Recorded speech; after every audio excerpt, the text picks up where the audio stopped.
And welcome back to the best thing you watched this week. Chris from Movies and Munchies. Say hi, Chris. Hi, Chris. And Ruben from the Ruby Tuesday. That's me. Hi, Ruben. Welcome to the best thing you watch. We're going to be doing our normal format, but just in case you don't know, we talk about the best things we watch. Chris and I normally try and do 2 or 3 things. They may include the same thing that we're talking about or slightly different. We try to have a few surprises for each other to keep it interesting. And then obviously we talk to everybody as much as possible that is on the chat. We answer just about all questions if possible, depending on how crazy the chat has been. So that's the reason why we do what we're doing, is to interact with you guys. And honestly, we love it because you guys make it worthwhile being here every Saturday. Excuse me, I'm burping so much. Oh my gosh. For the last 3.5 years we've been here. I'm drinking Coke Zero. So whatever that means. Sponsored by my burps today. Okay, fair enough. We also will be talking about the poo of the week. Chris and I, we didn't talk about a movie that we didn't cover. So No, we will put something in that slot that maybe we watched. Yeah. Cool. I can do that. Yeah. And our Patreon that starts at £1. We've been talking about making it really fun to be a part of our Patreon. So at the moment, it just kind of ticks by, and we put good content in there. There's 110 videos in there that you can get for £1, which is awesome if you ask me. But we want to make it really, really worthwhile for you guys being there, that you support us extra. So look out for the content that's coming there. There's going to be some exclusive early access stuff that you won't get it anywhere else except for the Patreon, and that all just starts at £1. So thank you if you're already a part of the Patreon. You guys are awesome. Thank you for being here. Join our Discord as well. Crochet a While and Listen has created a fantastic Discord there, and we started some good conversations. That is, I believe, the Bearded Ones. You can see the link in the description. You can see the link on the screen. Chris, any other stuff I should be saying with words? No. Cool. I think you've covered it all. Good stuff. All right. Should we say hello to who's here? Yeah, let me write down a time code, though, because you know how important those are. Apparently, yes. Let's see here. Okay, we've got Leo, the awesome guy. Hey there. Hey, Leo. Oh my gosh. Sorry, nobody else can hear it, but I can hear it. There's yard work, except like tree trimming or something going on right outside my house. I still think it's in your head. It might be. Hey, we're glad you're here too. Hey, Crochet a While and Listen. Good morning. Happy Saturday to you. We got Mr. Flickster there. Hopefully it's not too chilly where you're at. It probably is, though. Same with Crochet a While and Listen. Hello, world. Exactly. Amy in the AM. Hey, we're glad you're here, Amy. Good to see you. I'm always jealous of Amy's beanie. Or as It's you a would nice say, beanie. her toque. A toque? Yeah, it's a very cool toque. Yeah. It is, yes. Let's see here. Juice is here. Good day. Good day. We the people also. Hey, good morning. Are you having, is that coffee? Is that what that icon is? Or is that a wave? Yep, that's coffee. It's coffee. Yes. We've got the OG crew here. It's cool. I know. It's awesome. Ruben, are you sounding better? Yeah, I am sounding a lot better. The cold's a lingerer, and I've had, like I was telling Chris just before we started, just unsurmountable nastiness of like phlegm, just like hocking up. You know, I reach over to my wife, going, "Hey, do you love me?" And she's like, "No, hell no, back off." Right now, you're just like the plague. But I can speak at least without being in pain, so that's awesome. Nice. That is very good. I'm glad. Mm-hmm. Oh, yes. And Crochet Wild Listen, glad you're feeling better. Thank you. Oh, Seven Seas Drama. Hey, Seven how are you? Seas. Michael, hi. Welcome. Michael. Is this your first time, Michael? First time commenting, at least, I think. Yeah. So, yeah. Naket, hey there. I love the 3 orangutans. Those people, the orangutans scare me. They're so smart. They are. They're planning something big time, and They're they're always planning something. just, without coffee, you're in survival mode. I agree. Exactly. That I hear is that. very true. Oh, Mr. Flickster watched My Old Ass. That's the Aubrey Plaza one, right? Oh, was that actually good? Because Very. it looked I like it could be. I heard a lot of people really enjoying it too. Yeah, very funny, deeply profound script. Asks philosophical questions about life. Oh, nice. Yeah, We'll have to give that a I'll give put that a that on the go. list then. I wasn't sure. Yeah, Yeah. yeah, exactly. All right. Well, we'll come back to the chat in just a little bit. Okay. But Ruben, I have another stolen movie Okay. plot Yeah. explained poorly for everyone. And let's see here. Let's do it. I'm going to put it on the screen. Yay.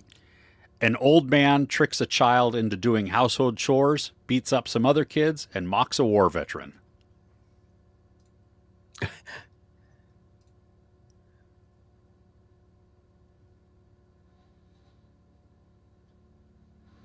No? An old man tricks a child into doing household chores, beats up some other kids, and mocks a war veteran. What the hell is that one? It's one of those that you're going to go, oh, duh. But It's not something like Harry Brown. no. It's a series of films. Right. Yep. Crochet Wild It's not says Home she Alone. thinks she got it. No, it's not Home Alone. Okay. Yeah. No, I Think don't think this. older than that. Older than Home Alone. Oh Jeez. yeah. Okay. Yeah, like probably a decade. No, Ah, 7 years maybe. I'm probably not going to get it then. Mid 80s, early 80s. A series of films connected together. Police Academy. That's about as far as my No, brain goes back. but same era ish. Hmm. Um. Leo's cop. Like it can't. Oh, let me give you one actor. An old man tricks a me give you- child into doing household chores. I'm gonna give you one actor, kind of the one of the main actors, but not the top actor. Elizabeth Right. Shue. Oh.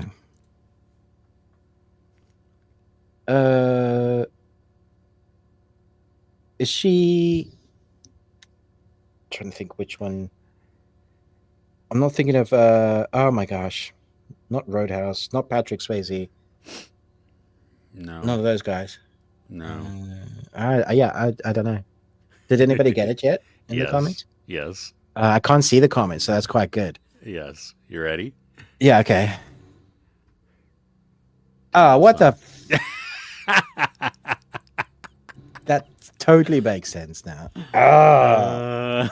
An old guy, jacket wax on, wax off. See, that's what I'm talking about. Crochet a while and listen. Was that the one that that you thought it was? Damn it. Yeah. Okay. Good. Oh, funny. Okay. Let's see here. Crochet Wall and Listen also said before we get to your question, Ruben, she watched The Pit episodes 1 through 3. Not too bad. Better than Grey's Anatomy has been for the last few years. Yeah. Doctors in charge It's not hard though. doctors in charge seem to have a few brain cells at least. Well, that's good. Yeah, there's a new influx of new medical dramas coming as well. Netflix has one coming that's like a Korean one coming up, which I'm interested in watching. Oh, And this okay. one's on Prime, I believe. So yeah, that's where it's good. Yeah. Okay, cool. So what question you got for us today? This is a really kind of easy one. Considering Wolfman just came out, I was wondering what are people's favorite monster movies? And if everybody's answer is The Thing, what other movie is your favorite monster movie? The Thing is a great one. Yeah.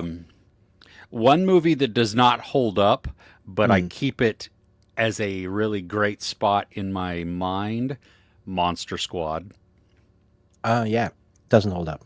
No, no, but hey, But do it's nostalgia. yeah. It's Do a we time count? when films like that were just special. Do we do we count like what are we talking? We're not talking like zombie type of monster. We're talking No, like no, no. Like we're Godzilla or talking, something like that, right? yeah, like proper. Okay. I'm thinking of like those original old school. Like Wolfman was part of that club, right? You Yeah, had yeah, yeah, yeah, Wolfman, yeah. Frankenstein, Uh, Dracula, I would do Young Frankenstein. Young Frankenstein. Yeah, it's a it's a good Put movie. the candle back. That's never not funny. I know, right? Like at any time, it's hit that golden. Even though it's old and it's aged, it's still Yes. just great. I was quoting Footsteps. Footsteps, footsteps. This week. I don't think I've seen it in like 15 years. Oh my gosh. Oh Mm. wow. Um oh yeah, for the Universal The Mummy. Are we talking Brendan Fraser? Oh, The I Mummy, love that one is the Brendan Fraser Mummy. Tom Cruise one had one amazing scene in the airplane, which he really wanted to do, which he then did in the next Mission Impossible movie. So it was like the whole movie was like a testing. yeah. Well, and I watched that for the first time like last year or something like that, maybe a little longer than that, Okay. and it was just boring. It's just like it doesn't know what it wants to be. It's trying to be Yeah. so many things. Yeah, it It's had, also like- trying to set up the monster universe instead of setting it up at a little end like Marvel did. Yeah, It loses focus then. Yeah. Yeah. So, yeah, yeah. Where from Mr. Flickster, cross between found footage film and traditional Hollywood movies like District 9, but with a werewolf. Nice. That sounds intriguing. That sounds awesome. Yeah, Never heard of that. I don't think I have either. Mary Shelley's Frankenstein. I like it, but it's so depressing. It's so depressing. The 1932 Mummy with Boris Oh. Karloff. Nice. Nice. There's Yeah, that's a callback to the original. I like that. Yeah. Shoot. Never mind. Brain just left. So, okay. Cool. I like The Faculty. That's just like one of my favorite monsters. Oh, that's a fun one. Yeah. yeah. yeah. I mean, I guess it's definitely has monsters in it, right? Even if they're like extraterrestrial in Well, yeah. That's a nature. yeah. Monster. Yeah. But obviously, the thing. The thing is really good. Yes. Yes. Cool. Well, you want to go back? We'll go back to the comments really quick, and then Yeah, dive cool. into the best thing we watched. Mhm. Okay. Let's see here. Sharam is here. Hey. Hey, Sharam, what's happening in the world of sports? I was watching Liverpool and Brentford. Okay, So I should have just waited for the next comment. yeah, I love Thanks. it. What's the score? We the People. The ending to Silo was amazing. Oh, is that season 2? Yeah, I haven't watched season 2 yet. So, excited for Severance season 2. Speaking of seasons 2, we'll have to wait until all episodes are released. Also, I got access to screeners. I got an email from Apple yesterday. It says, "Hey, we've updated your account." So I go and look at the screeners. They've given me one episode. That's aired. after it's already. Yeah, after it's. I'm like, what the actual? Why? That's just like putting salt in the wound. Yeah, that sucks. That's not cool at all. So funny. Well, I was bummed. I mean, wow. Because you got, I know you got got 6 six of episodes. the 10 of the 8. I think 10. Yeah. I don't. Yeah. I don't know. That's the. Okay, but So, yeah, I'm excited about it too. Yeah. Yeah, it's good so far, but it is just like brain melting type of thing. I didn't watch season 1 again. I watched a recap Okay. and Because that they have was one, don't they? Yeah. they do, yeah, and that was enough for me. Not for every little detail, because a couple things popped up in the first couple episodes. I was like, oh yeah, that's right. But outside of that, I mean, I think you catch up pretty quickly. Mm. So let's see. Seven Seas Dramas watching an anime movie. Look Back. Yeah, I've been wanting to watch that. It's on Prime. Really? An Okay. original animated movie, I think. Yeah. Oh, Not that okay. long. Yeah, 58 minutes. Yeah. That's crazy. Tough Cookie's been enjoying Hacks. I've not seen that, but I know Never. that Yeah, I've never gotten into that. what's Jean Smart? Is that her name? That Yeah, she's a formidable actor. Yeah. wish we had Severance in real life so that we could forget the frustrations and tensions we face in work life and enjoy the free time. I'm gonna disagree with you there. Where it ends up going, I'm gonna be like, you don't want that. Yeah, I mean, you think about it, like it's great for your outie because you'd never have to experience work, but the other half of you never gets to experience anything outside of that. True. You know, yeah. Well, we'll get into it more because I do want to talk about Severance. Okay. Alien. Ooh. Yeah. Great There you monster go. movie. Faculty. Yep, was awesome. King Kong. Which one to choose from? Yeah. 1933 or 2005. See, a lot of people don't give Peter Jackson's King Kong its due. There's a whole 20-minute sequence there that's directed by the guy who directed Superman, where Kong fights the T-Rexes. Really? Is this Skull Island?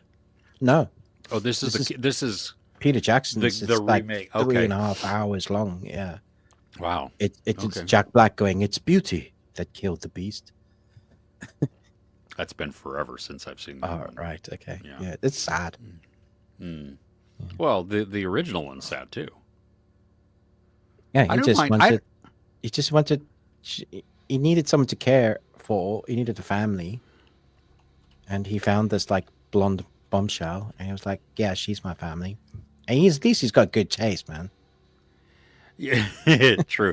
I don't mind. I mean, it's cheesy and stuff. I'm pretty sure. Is this the one that has, Jessica Lange in it? Yeah, the 70s one, the mid 70s one.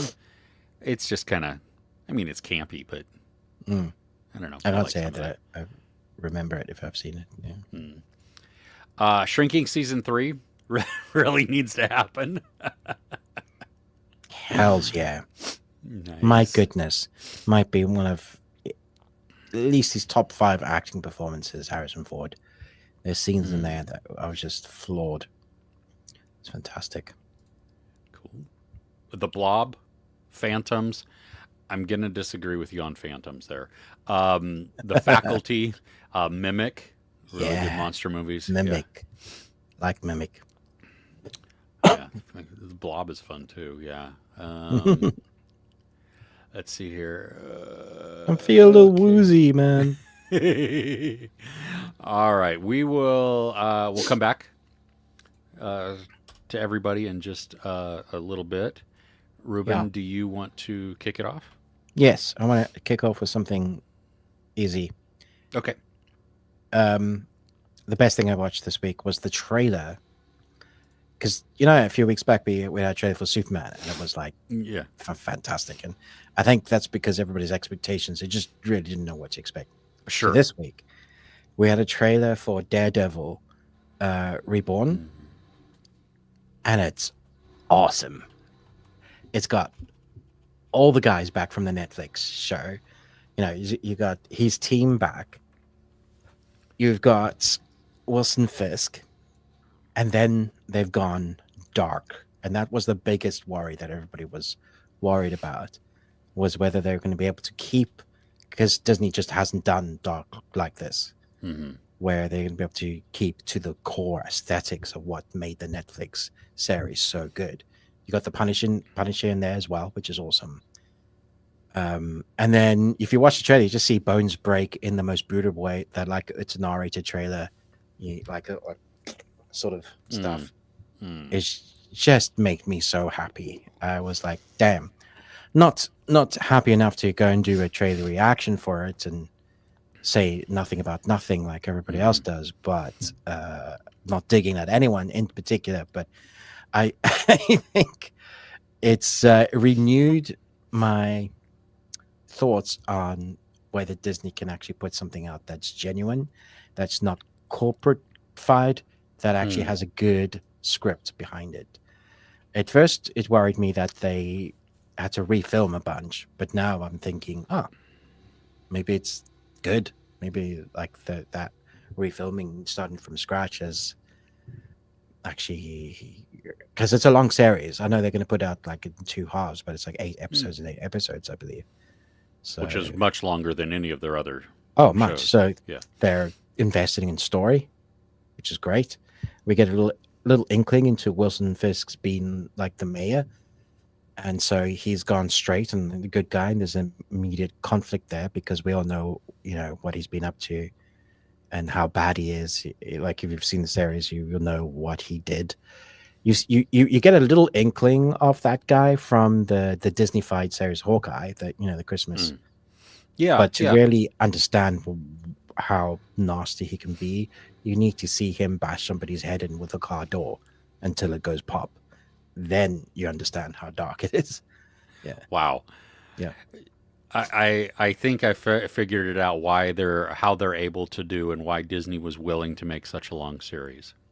Oh, why? They're all 15 minutes long. Oh, please don't say that. Oh my gosh. Oh no. Because it's Marvel, it's 8 minutes of credits Yeah. at the end and 3 minutes at the beginning. So you 3 minute have intro, 2 minute intro sequence, so 5 minutes to get into it. So you're looking at 20 minutes per episode.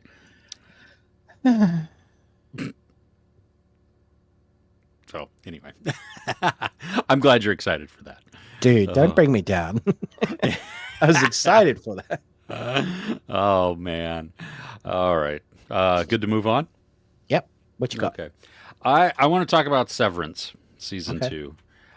This is going to be spoiler free. I mean, I'm not Yeah. going to talk about it a lot. I want to really not even, I mean, high level type of thing. The intrigue in this season is still massive. Like, I feel almost more confused now. I was gonna say, did they give any more answers? They pretend to give answers, Uh, but it's done in such a way that they give you information, but it's vaguely given. It's so you feel like, well, hey, yeah, they told us so something, frustrating. except I don't know what they told me. You know, some of the sequences in this are outstanding. Like Ben Stiller directs actually quite a few of the first 6 episodes, Oh, nice. and yeah, the first one, there is this.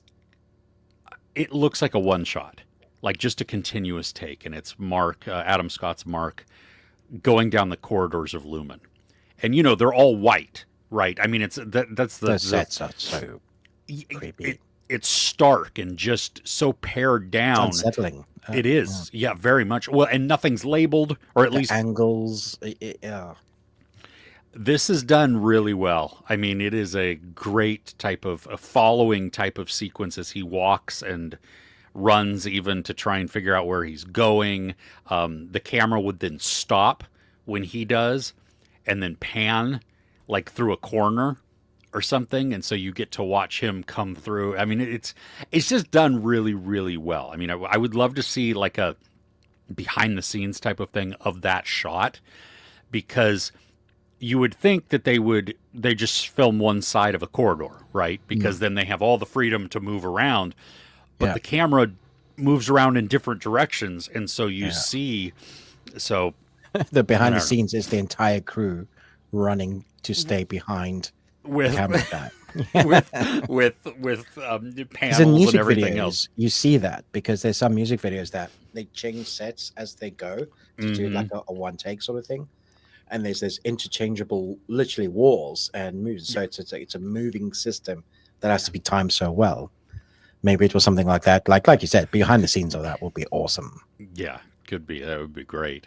But we have, I mean, there's still the relationship questions that were raised in season one. Especially because you have the innie and outie dichotomy that's happening because neither in season one the innie was completely ignorant of what the outie did, the outie's life. The outie was completely ignorant of what was going on inside the company. And so that's a dark premise. But now the way season one concluded was with them waking up, right? Their innie and their outie kind of no more severance there for even just a brief moment. And what that does is that causes some. I'm trying to remember it because their memories were coming back. Is that the? Well, there was they were in. If I'm not mistaken, it was Dylan was inside the control booth and had to press two certain buttons like far apart from each other, right, and it would turn it off. And Mark was at his brother-in-law and sister's house for some party, and that's where he sees the picture of Miss Casey. Except it's when he realizes that's he already knew that was his wife, but that the outie now realizes that he's been seeing his wife on the inside, and he comes out and he screams, "She's alive." You have Helly, who is giving a talk to the board and on media and everything else that's at this huge celebration when she wakes up, and we get to see who she really is. And so that continues on in this. I think that's, for me, like the quirkiness of things. Wonderful. I mean, it's still very engaging. The unsettling feeling that you have, there's this sense that I know not everything is okay, but I still don't know exactly what all the things are happening are and why the need for severance and all of these types of things. What is it? Is it top secret? Is it what's going on? But then you also have that slight religious type of bent to it. The whole, like we learned in season one with Kier and the paintings and, the mantras and all of these things. But the issues that are raised relationally and the way that we watch relationships just coincide, I guess, happen. It's a terrible way to say it, but I can't without really giving. Yeah, because there's things that we see that you're like, oh wow, and when other people are clued into certain things, it opens up this world and it causes even more dilemmas and like internal turmoil for people. Yeah. And so there's it's a lot of fun. There's the episodes are crazy too. I mean, just some of the things that they put the characters through and some of the situations. And some of them are so tense without anything happening. That's what I loved about the first season. There was nothing happening, but yet I was so on edge of my seat. There's a lot of that this time. So, yeah. And it so reminded me of Lost, like typing in numbers for sequences for no reason, but it's actually some sort of, test to drive you insane. Yeah. Well, in this,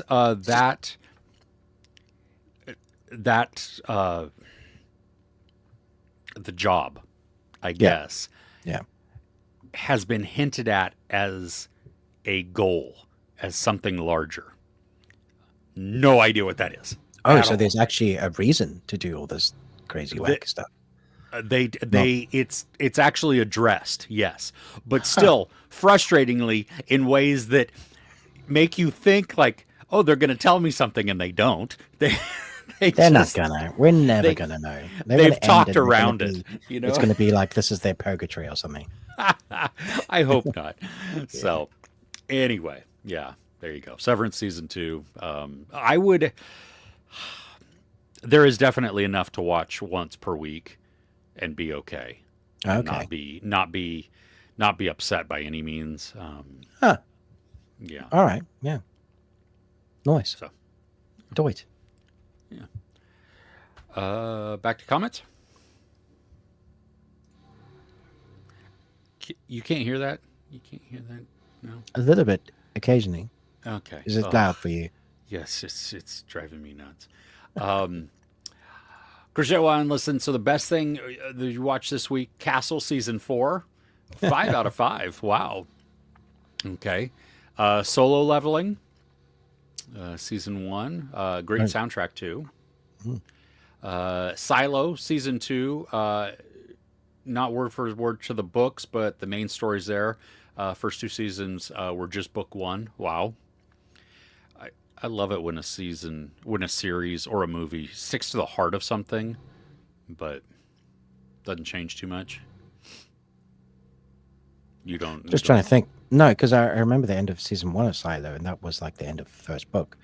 So maybe the second season picks up more from the first book that they didn't cover. They could be, yeah. Mm. Especially if they know they're doing 5 seasons, and there's not 5 books. Is that what that is? I hope she's signed on with Ferguson because she's basically the main protagonist. Yeah. So, Outlander series really good. Just finished the 7th season. Is Jamie still in that one? Are they still in the past, present, or in their present, future, or we're in a different timeline now? Because at one point I want to say that the daughter from the present went into the past. Ridiculous. Yeah, I don't remember. I mean, I stopped watching a while ago, but I remember though being horrified at how terrible in the past Katrina Balfe's husband was. Like, Yeah. I mean, it was the same actor. You know what I mean? The same actor, but yeah, he was like, yeah, a really dodgy, nasty character. Yeah. Mm-hmm. Yeah. Amy's still watching Outta. Watched 28 days. 28 days and later and weeks later movies this week. Right now you're ready for 28 years later. Cool. I'm definitely gonna have to watch 28 weeks later. Yeah. Have you reviewed Day of the Jackal? Yes. Ruben and I. You did too, didn't you? Yeah. Did you review it? Yeah. Yeah, we both talked about it. Yeah, it was both enjoyed it. Yep. It was good. It got season 2. It's renewed for season 2. So yeah. Crochet Wallace Crochet that okay. Yep. Watched Conclave. Nice. That's on Peacock here in the US. Huh. Skeleton Crew. Hyde. I don't know what Hyde is. Don't know what Hyde is. Sounds intriguing. Magic and Muscles. Yeah. That's Michelle. Screwed up. But yeah, she didn't like it though. 2 out of 5. What? No. What are you talking about? It's amazing. That's like my favorite anime at the moment. Well, they also watched The Fifth Element. 6 out of 5. I'm still hurt by Michelle. Wow. And Landman, season 1. Mm. So nice. Until Dawn. Have I seen that trailer? What is Until Dawn? Do you know what that is? Isn't that a game? I've played that. It's scary. No, there's a movie coming out. Oh, is it based on the game? I don't think so. No. Well, I don't know. Yes, it is. A group is trapped in a remote valley by a murderer and are killed, but are sent back in time and forced to relive the night of their killings. Oh. Yeah, I've played the game, which is an interactive movie, basically, so I don't know why they're making a movie. Well, because not everybody has a PlayStation. I guess. Okay. You know, the amount of people who do not have a PlayStation versus the amount of people who do have a PlayStation are True, drastically but different. for me, and the world revolves around me. True. No. It's being directed by the guy who did Lights Out, Annabelle Creation, Shazam, but also Shazam: Fury of the Gods. So Huh. there you All go. right. Yeah. Okay, cool. Could be good. I will have to look at that trailer. Yeah, I know nothing about the game either. So Yeah. also Harley Quinn, season 5 has started. I totally forgot that started. Good yeah, yeah, see, Ruben, you should start soon or wait for more episodes and then I binge just it. asked for the screeners. There you go. Yes. Oh, just kidding. Hey, how are you? Glad you're here. Saw the movie. Oh, The Men Who Stare. Okay, so I was like, saw the movie. Saw the movie The Men Who Stare at Goats. Interesting dark comedy. Have you Is seen that it? Clooney? George? Yeah. Yeah. I remember George of the thinking this was really boring. It was definitely not for everyone. Yeah. I enjoyed it, but I enjoy some of those quirky, Yes. Yeah, you do. weird Yeah. things. Now that Yeah. sounds like a movie you would enjoy. It also sounds like a movie I'd fall asleep to. Oh gosh. Good to see you. Awesome. Just finished Goosebumps season 1, and then started The Vanishing. Nice. Oh, is that what season 2 is called? Yeah, Goosebumps, something, The Vanishing. Okay. Yeah. Gotcha. Already missed season 1 cast though. Oof. Yeah, I know. Yeah, I was gutted. I'm glad for the break I had, like that year in between, because I remember thinking, "You're not coming back with the cars, damn it." By the end of The Vanishing, though, I was like, "This is great." So, Okay. yeah. Good. Okay, so for Outlander, Jamie's in the past. The rest are in a different past. What? Good Lord. Okay. Yeah. No. right. No spoilers there. So we're just gonna have to. I had to die. Good Lord. Yeah. That's. Wow. Hey Matthew. Best thing you watched this Nosferatu in IMAX. Ooh, I bet that was good. I watched 7 couple on the 3rd. Yeah, in IMAX, and that was just spectacular. Buddy's best, or his first time seeing 7. Ooh. Yeah, we took. My youngest was not able to go. It was crazy. We had tickets. Like I had bought tickets, and then without notice, I just got an email that said your Fandango passes have been refunded. And I was like, "What?" Yeah, that's exactly what I was like. What? And I went in and they canceled the showing, and so I was like, "What the crap?" And so I went. Luckily, the other day was still good, but the problem was my son was working. His girlfriend wasn't, so she came with us. But Yeah, but it was just so anyway. Yeah. Okay, Crochet One. Listen, I watched Silent Running, one of my favorites by Peter Schickley. the score for that is actually great. I don't know if I've even seen this. It's old. Well, not that old. 72 is old. That's 40 years, dude. No, that's 52 years. Oh wow. Dark Wait, Future, what? we're all Florida. Oh wait, it is 52 years. That's really old, dude. I'm gonna take issue with that because I was born right around there. Really, really, really old. Oh man, I'll have to watch this. I've never seen this. Huh, Yeah, no, interesting. it's a classic. It's great. Cool. Oh, General. I'm going to disappoint you, General, because I have not watched Earth Abides yet, or The Agency.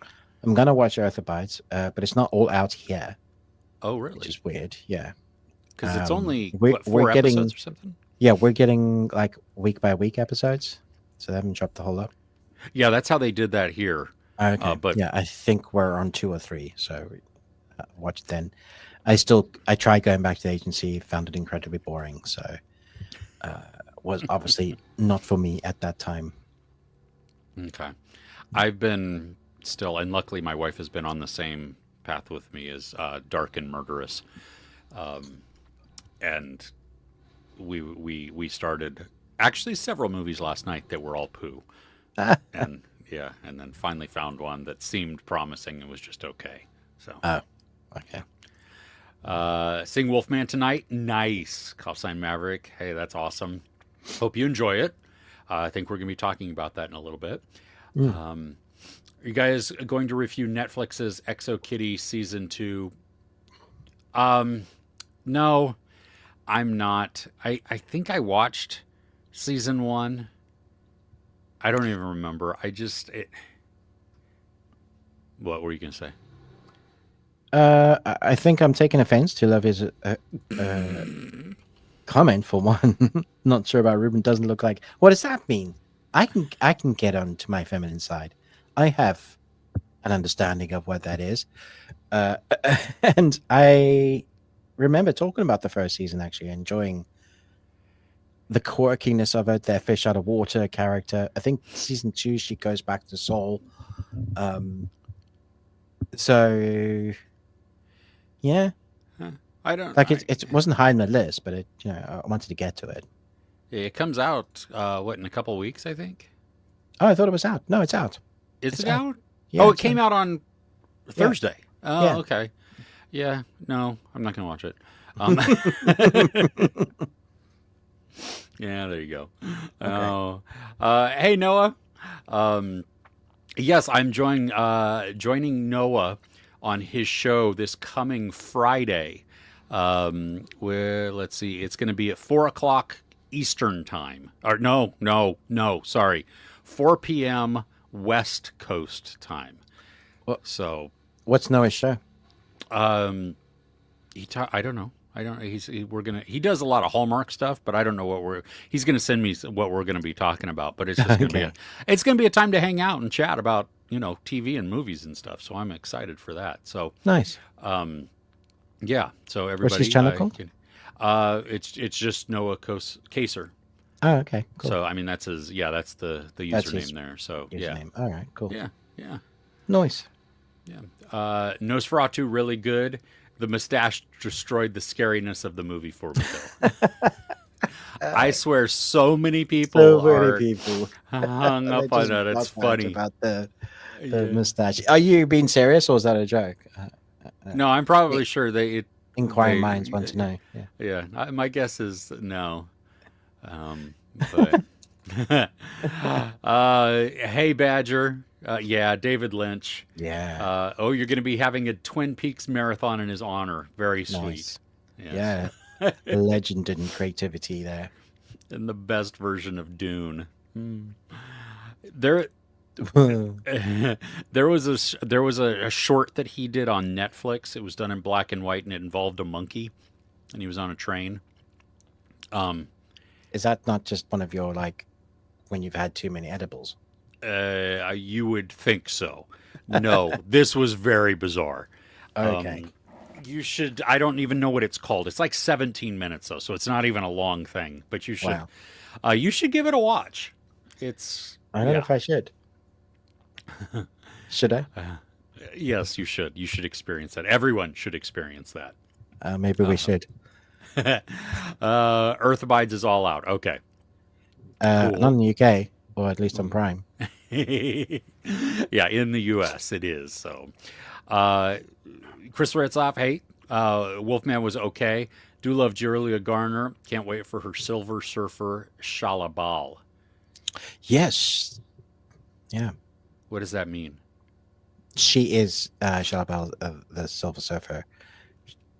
There's a variant on the Silver Surfer in the comics, and then all fans were like, you can't have a female Silver Surfer, and yet it's like straight up comic law. So for one, geeks, go get your geekdom facts right, and secondly, she's gonna knock it out of the park. She's perfect for this role. Cool. Yeah, I can't wait. Nice. did review Kitty's season 1. Did you actually? I probably did, yeah. Yeah. Oh, yeah. It sounds like more like your cup of tea, to be honest. Yeah. It does. No, Yeah. exactly. I know. Harley Quinn season 5, Exo Kitty season 2. Oh, both came out same day. Nice. Okay. Chris loves Harley Quinn. Are we munching today? No, Amy, I'm sorry. I didn't go to the store this week, and so I have literally. And I looked through our cupboards, and there was like nothing there that was. I had was KFC simply- for lunch. Oh, Just putting that out there. are you gonna be okay? I don't know. Time will tell. Okay. Oh. Wow. Yeah. Oh, I know. I should be munching, Amy, and I'm sorry. I let you down this week. Munchings and crunchings. I was like movie. 1 week strong. You know. Oh gosh. The Springer documentary was really good. Okay. Yeah, I wondered about that. Yeah, because that's more like from our time when Jerry Springer was like at its. Say more my time. Jerry Springer might be you might be before Jerry Springer. I was more Phil Donahue. Yeah. No, I know. No. Golly, no, all of those. Maury Povich, all my that, gosh, just all the that trash. crazy trash TV. Yeah. But I heard it was good, so it did look interesting. Yeah. Okay. So if you want to talk old, Morton Downey Jr. Okay. Who? Yeah.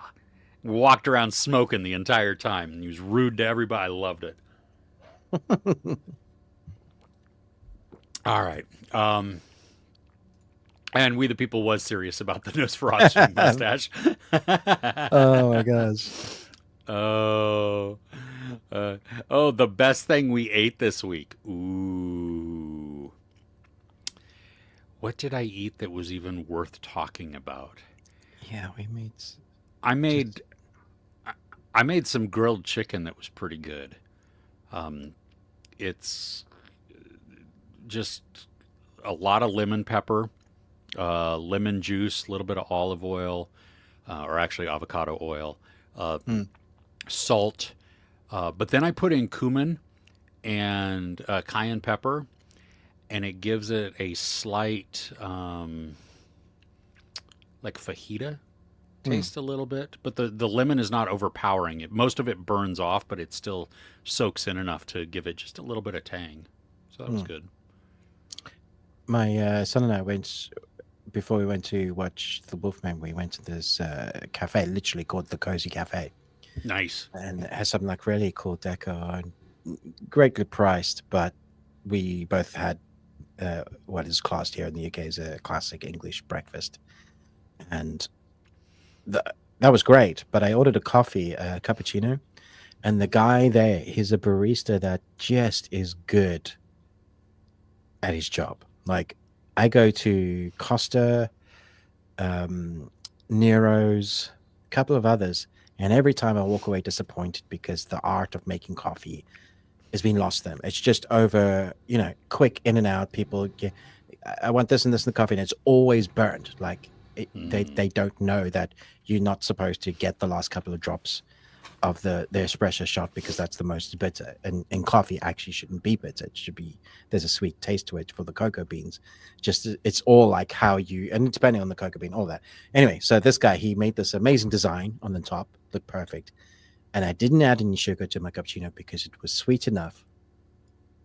And it was just beautiful. And I was just like, how does a cafe that like is a classic English cozy cafe who serves breakfast beating everyone else at like your basic stuff? So that was, I had a good meal, English breakfast. Yeah. Did you watch Back in Action? I haven't. No, I couldn't bring myself to watch it. Yeah. There's a scene where they're in the UK, and the kids go into a gas station that's like a truck stop cafe type of thing to get some food, and they get served a traditional English breakfast, and one of the kids is like, "Have you heard of cholesterol?" Just I mean, a lot of English breakfast is actually healthy for you, like eggs, sausage, baked beans.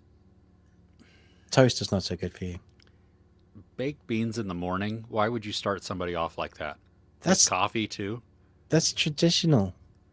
Dude, That's breakfast. I know that's what I know as breakfast. I would be destroyed internally. Would you be using the Great White Oh, Telephone?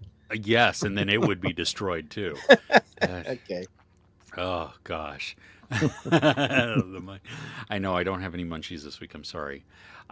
Ricky Lake. Oh, there. Yeah. There Oh you yeah, go. yeah. I remember Ricky Lake. Oh, spam musubi out there is the best thing you ate this week. Oh, I know what spam is, but what's masubi? I'm sorry. It's spam. I watched a short documentary because I couldn't stomach it on how it is made. We had spam this week. It's great. It comes out of this machine looking like. I don't want to know. Oh no, I'm going to tell you because it is. No, Yeah, I like spam. Don't it ruin spam looks for me. like somebody took ham. And okay, moving on. What? I said moving on, and then chewed it up and extruded it from a machine and stuck it into a can.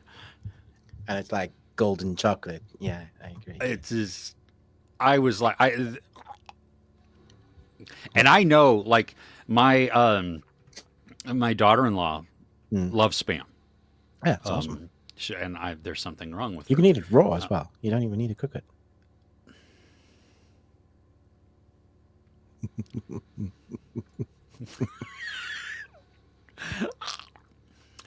Are we excited for the monkey? Yes, I am. Yes, very much. Yeah. That's going to be a mental film. I can't wait. Oh, so excited. Yeah. Hard Eyes also. I hope that one's going to be good. I don't have high hopes for Hard Eyes though. I don't think I've seen a trailer for that yet. It plays on like your regular serial killer repeated, comes around type thing, which that's okay because we've had things done in recent memory where it seems like it's going to be just that repetitive schlock, but it's not. They do something different with it and they make it unique or fresh. So what should be my birthday? Because my birthday is like early Feb. So I have to choose a good... yeah. I don't think either of these are going to be out by your birthday, though. Oh, yeah. Sad. Okay. Yeah. Yeah. Okay. You remind me of the high school kids I used to work with. Stop teasing Chris about his age. He looks great for a 75-year-old man. Yeah, you're right. He looks great for 80 years old. It's cruel. Wanted more transformations from the Count. Okay. Like we did with, like they did with Bram's Dracula. I'm a bat. I don't know what that voice was. Just crazy. Love Hurts. It's going to be fun. I don't know what that one is. At least by the Is that name. No, I was thinking. I saw the trailer for Novocaine. Oh my gosh! I was like, I am in. This looks badass. It's like Kick-Ass on Novocaine. Yeah. Yeah, that looks good. Love Hurts. That's the Ki-Hai Kwan. Yes. Action movie. Oh my gosh. That looks like it's going to be amazing you had too. Ki-Hai Kwan. Yeah. Yeah, that is. Yeah, that's gonna be awesome. I'm gonna protest and riot till the Munchies come back. Nice. As deserved. As deserved. Best thing Matthew ate this week was a homemade big old fat double meat triple cheeseburger with quarter pounder patties. Oh, Ooh, now that is cholesterol. Also, I hope you enjoyed it and didn't feel any guilt about it while you were eating it. Because that's the worst, when you guilt eat. Like, at least enjoy it while you're eating it, right? Like, don't feel shame about it. Oh, I don't. I never feel shame about what I'm eating. I'm like, I do when I'm eating, like, I've eaten an extra large pizza by myself. Oh, I might feel like sick, but I don't I know, feel yeah. And then shame. you get the swelling of the pizza and the thirst, so you drink Hmm. loads, and then you're so big, you're like, this is embarrassing. Somebody roll me over. You know what I did? We did have something else that Matthew's thing reminded me. My wife found this recipe where it's like slow cooker type of thing, really great. You just take a like a chuck roast and you um, What? like a big thick steak like thing. Okay. Just think that. Cool. You cook it all day, low temperature, but with it you put in like pepperoncinis and jalapenos and their juices and stuff in there, along with a little bit of beef broth, and then just some seasonings. Let it cook all day, and it just stews it. The meat literally just comes apart. Oh, Put that on top of just in a sandwich. oh my gosh, yes. We'll put like me and my son will put pepper jack in it also because it adds even more spiciness to it. But like The pepper jack sauce. no cheese. I don't know what pepper jack sauce is. Is that real cheese? Yes, Okay. pepper jack's a cheese. Yeah. Yeah, but yeah, Um, that's the thing here. Yeah. Okay. and it's like if you like onions, you can do onions on it also, things like that. But um it's called, at least there's one recipe called it drip beef. And it doesn't sound good, right? That just it's not an I mean, enticing what you said name. earlier doesn't sound good either. Like chuck, Oh, that's like just chuck, like chutney. no, not chutney or chutney. It's but yeah, but so I said, okay, well, we're going to come up with something else because it's like a French dip sandwich because if you take some of the juices afterwards, like the au jus there, Oh yeah. oh my gosh, because it's so spicy because it's just all the concentrated um, stuff. But I decided I was like, you know what? I'm going to call it moist beef sandwiches. And my Uh, youngest, yes, that's exactly why I called it that because my son has that exact reaction.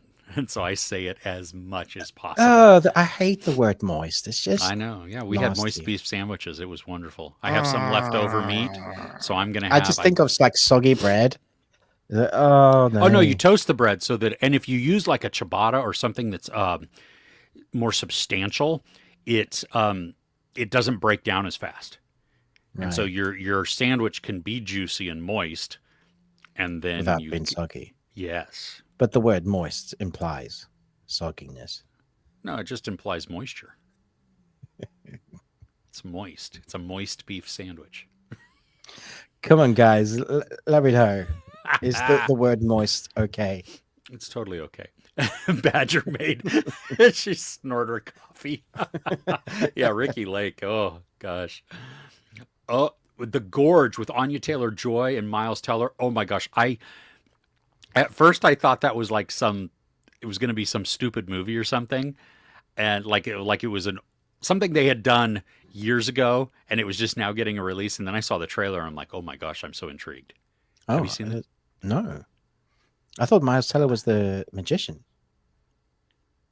No, that's It's not. Penn and Teller, Oh, which Penn are and two Teller. people. Yeah, two people. Yeah. But yeah, Okay. no, no. Miles Teller, he's the one in Maverick. Oh, He's nice. Okay. Yeah. he's Yeah. Yeah. Yeah. Peacock or I whatever mean, his name sign is. me Yeah. up. The Anna Taylor Joy. She doesn't do anything really that's bad. Yeah. So this, you should watch the trailer. Don't watch Okay. like an extended one. I mean, even if there's like a teaser or something, because it I might was. watch like a teaser for a few seconds and then see. Yeah. Well, you need to watch a little later because it gives you why it's cool and why it's intriguing without. Without spoiling. Yeah. All right. Because the trailer I saw, I think it was the first trailer, it didn't actually show anything. Right. So anyway, yeah. There's Red Hulk on Valentine's Day also. Yeah, I'm Yes. trying to convince my wife that that's the Valentine's Day movie we're gonna go and watch. Nice. Ooh, garlic breadsticks stuffed with pepperoni and cheese. Oh, that sounds Oh yeah, delicious. that's a heart attack waiting. Yeah, Oh, that is and so good. it's glorious. Yeah. Mm. Had vengeful.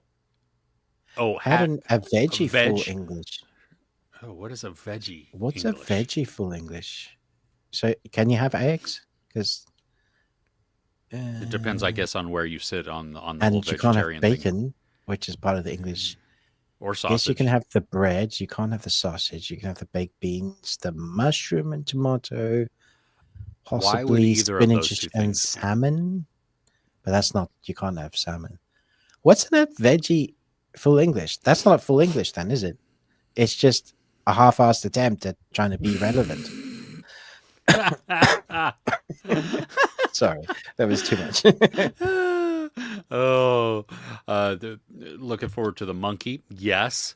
Yeah, very Uh, much. Nothing beats a Mexican breakfast. Okay, Matthew, what's in the Oh, Mexican breakfast? yeah, Because and I'm there. I do love some Mexican food. So tear me what should up we be also, having? but that's okay. That's This worth is it. like three burritos for breakfast, four for lunch. No. Mm. Mm. Oh, we the people. Yep, Red Hulk for Yeah, Valentine's. yay! Yeah, the coffee snob, and Amy is there for it. So I didn't realize I was, and now I'm beginning to think I am. But yeah, I well, blame my wife because I yeah, can do that. that's okay. Well, it's okay to It's be a coffee snob. That's it's, if you it's my enjoy it. wife. Musubi is another word for onigiri. That Oh, didn't okay. help me at all. Oh, that helped me. Thank you, Lovey. But I'm not eating spam anyway, so it doesn't really matter. We're gonna send it to you for Munchies. No. Okay. So Chris actually here described it. Spam marinated with soy sauce, sugar, oyster sauce. No. Um, Seared with sushi rice, furikake seasoning, wrapped in seaweed. It's spam sushi. Good. Oh, Okay. yeah, that sounds great. Actually, I'd eat that. Okay. Chris is going to put a picture up there, Ruben, Oh, Discord. on the Nice. Discord. Okay, Yeah. I'm looking now. Okay. Okay. Uh, Out this week, Steamboat. Oh, Steamboat. Yeah, the Oh, the Mickey Mouse Steamboat type of Willie thing. Mickey Mouse horror. Yeah, I want to watch. I can't imagine that that's good. uh, Love everything Stephen King. Love Antlers. Just wish the ending was better. That Yeah, looks great. I Just enjoyed Antlers. going back Are to you watching the Discord thing? oh yeah, no, it's just a picture of the sushi spam onigiri. Yeah, so check the bearded ones Discord if you want to see the picture. Yeah, I okay. will not be checking. There's no shame for you. I've been craving that for days. Seen Good Burger. See, there you go. Yeah, Oh, I love yeah, Good Burger. yeah. It is. Welcome to Good Burger, home of the Good Burger. Can I take your order, please? You don't know that one? Chris is frozen. Can you unfreeze yourself, please, Chris? How about now? Am I back now? I can hear your voice. Oh, there you go. Okay. Yeah, I don't know what happened. That was weird. Okay. Amy made an oven baked French toast casserole. Ooh, Okay, you're gonna have to give me that's more explanation. I understand casserole. Linger, I told you. And French toast. no, but But see, together, you talk about French toast being not sweet. French toast is a breakfast dessert cereal or dessert dish. French toast is egg. It's toasted with egg. Like you do a batter, you soak it, and you swap the piece of bread upside down, and then you Yeah, like toast it but in inside in the the egg, pan. you put a little nutmeg, maybe a little cinnamon, some vanilla, some sugar. I wouldn't put sugar in it. I'd put like some herbs and spices, sure, like as if it's an omelet. No. All You would be right. very disappointed if you ordered French toast here. I might not. I don't mind sweet things. Like, yeah, What I know, but if you're thinking though, like herbs, yes, it's like you're spices, thinking something chicken, savory, and it's like yeah, it's a banana. Yeah. yeah, exactly. Well, that would always be Well, disappointing. that is different. Oh, made us roast also. Yes. American Primeval. It's good show. Great start to 2025. There you go. Yeah, Yeah, agreed. That was awesome. nice. Uh, yeah. See, Matthew thinks that the moist beef sandwiches sounds delicious. Great. Thanks, Matthew. What a great dad yoke. Yeah. See, there you go. Uh, Oh my gosh. Chicago style beef, French bread, peppers, mozzarella. That sounds good. Yeah. But I don't see the word moist anywhere there. No, Chris. You don't want a dry cake. You need No, a you moist don't. cake. Yes, I like a damp cake. Damp. Now, see, damp for me, that means like musty and moldy and gross, like you'd find in the basement of some old house. I like my cake with musk. Oh, Oh yeah. what's that odor? It's odor taste. It's my cake. Yes, cake to sweat. Nice. Oh, nasty. So gross. Oh, eat a lot and nothing shows. Please. Oh my gosh, seriously? How do you have like that metabolism? That is my yeah, that's lucky. Oh, watch Den of Thieves 1 in order to watch the second part when it's out. It was really fun. I'm glad you enjoyed it. I like the first Den of Thieves, but I've heard nothing but bad things about the second one. So I felt the first Den of Thieves was a poor man's Heat. it is. It absolutely is. But I still enjoyed it, like for what it was. Yeah. Okay. It is a poor man's Heat, but like, isn't everything in that genre? Because you have Heat. This is true. Yes. Yeah. And speaking of Michael Mann, I watched The Keep this week. Oh, you did. Okay, so let me tell you, you missed out on some gloriously terrible graphics, and the story is just so boring. I was just Dude, like, I was 20 minutes. I was like, I need my life back. I hate this film already. No, like these people when they see this thing, they explode. That was awesome. And you could close your eyes and not watch any of the movie and know that it is a Michael Mann film because of the score. Brilliant. It is. It's so Michael Mann. Yeah. Noticed a flaw in American Primeval. The camera work fell a bit off with shaky footage, awkward shots. It seemed like something was missing in terms of cinematography. I felt that it was modern technique inserted into a period piece, and that's what I was not enjoying. Yeah, I don't think something was off. They just were different with their creativity of what they wanted to show for this particular series. Now, if you look at Peter Berg's other work, it's very similar in technique of how he wants to show action with character. Does it work all the time for this? Maybe not for everybody. Like you're saying, Mode, you felt something was off. I can see Chris had that same kind of feeling about it. Yeah, at the start, and then I Then was you were invested. Like, yeah, I like the characters. So yeah. Okay, here's your answer to the veggie full breakfast. Oh, okay. I'm going to take issue with a lot of this. Eggs, vegan veggie bacon, veggie sausage, veggie sauce, mushroom, tomato, beans, and toast. Okay, I can get on with like everything except the vegan sausage and the vegan bacon, because what is it then? Just don't have bacon or sausage. Badger, I'm so disappointed in you, man. I would like a full English breakfast, except I just want the eggs and the toast, because I don't trust that British bacon that you guys do. That is not right. Oh, no, I like our bacon. Bacon's great. Bacon looks like it's been boiled half the time. No, we fry our bacon and boil our bacon. Who boils bacon? I don't know. That's what it looks like, though. Oh, and hash browns. So Badger put a hash brown. Love good old hash browns. Yeah. Of course. Throw a moist Chicago beef sandwich picture on Discord too. Double dip. Okay. Wait, you nice. did? Oh no. No, I didn't. No, Chris did. Chris did. So yeah. All right. That should we come does back look to the moist. See, there you go. That's how it should be. All right, Ruben, what do you got next? We'll come back to the comments, everybody, in just a little bit. Okay. This was a real surprise for me.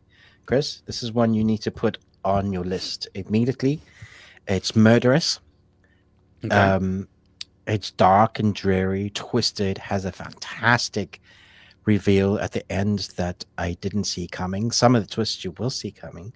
It's on Paramount Plus, but it's a British TV series called The Crow Girl. Have you heard about this at all?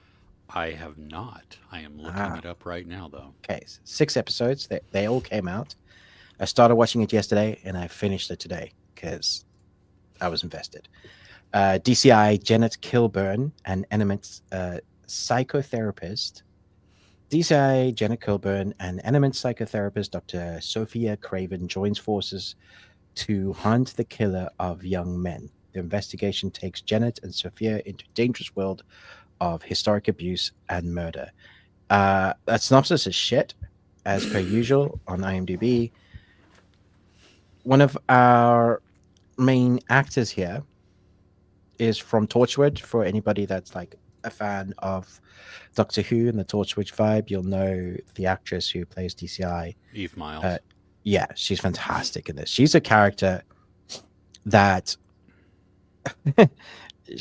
you will hate her way of parenting and being a wife because she sucks at both. But she's a damn good DCI. So while she's investigating what is seemingly like it starts off, it looks like it might be a serial killer murders.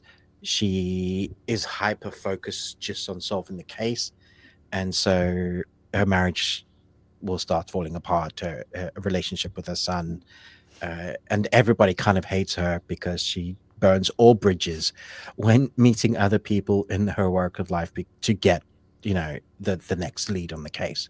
So she's that type of character, and she has a partner of a cop case who's like an old school part of her father's lineage of like they solve cases by being on the beats on the streets talking to the people, kind of hard hitting, and it's not really any place for his type of cop anymore in modern day society, so he's kind of out of place, and they work the case with another young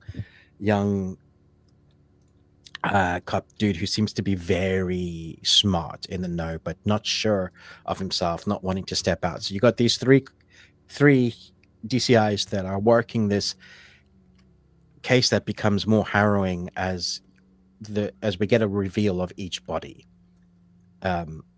It's takes three storylines, one of people that are displaced, so asylum seekers, and we have a storyline of asylum seekers, and that part of it will probably get you angry. Oh, I Mm-hmm. guess on either side of the fence, if you are racist and you are telling all asylum seekers, because there's a lot of people in the UK that just think that all asylum seekers should go back to their countries. Mm. And then obviously other people who have heart and will like that, injustice will get you angry. And so they play a bit of that. Then we have the family storyline, and then we have the actual wider thread of what the hell is going on in the story. For the first 3 episodes, you're going to be asking yourself a lot of questions of what's, how, when, why. It's a mystery that keeps on. As you get a little bit of an answer, it will give you a few more questions as to, wow, how is this even possible? There are a couple of moments in 2 episodes that took me right out of it. I'd say that this is the only real negativity as to the believability of a scene. For example, there was a woman, an elder woman, holding a knife in public and like swinging it around. And there's a bunch of people around her, maybe 2 meters, like just 2 meters back from her, all kind of chatting about what she's doing, swinging a knife. Like at no part did that come across as believable that people would be stood that close. Or not try and help her, but they were all like having these conversations, but not really that concerned about the massive knife in this woman. So that took me out of it. There was another scene where a young girl picked up a dead, well, an almost dead crow, and the girl held it, but the crow had to be alive.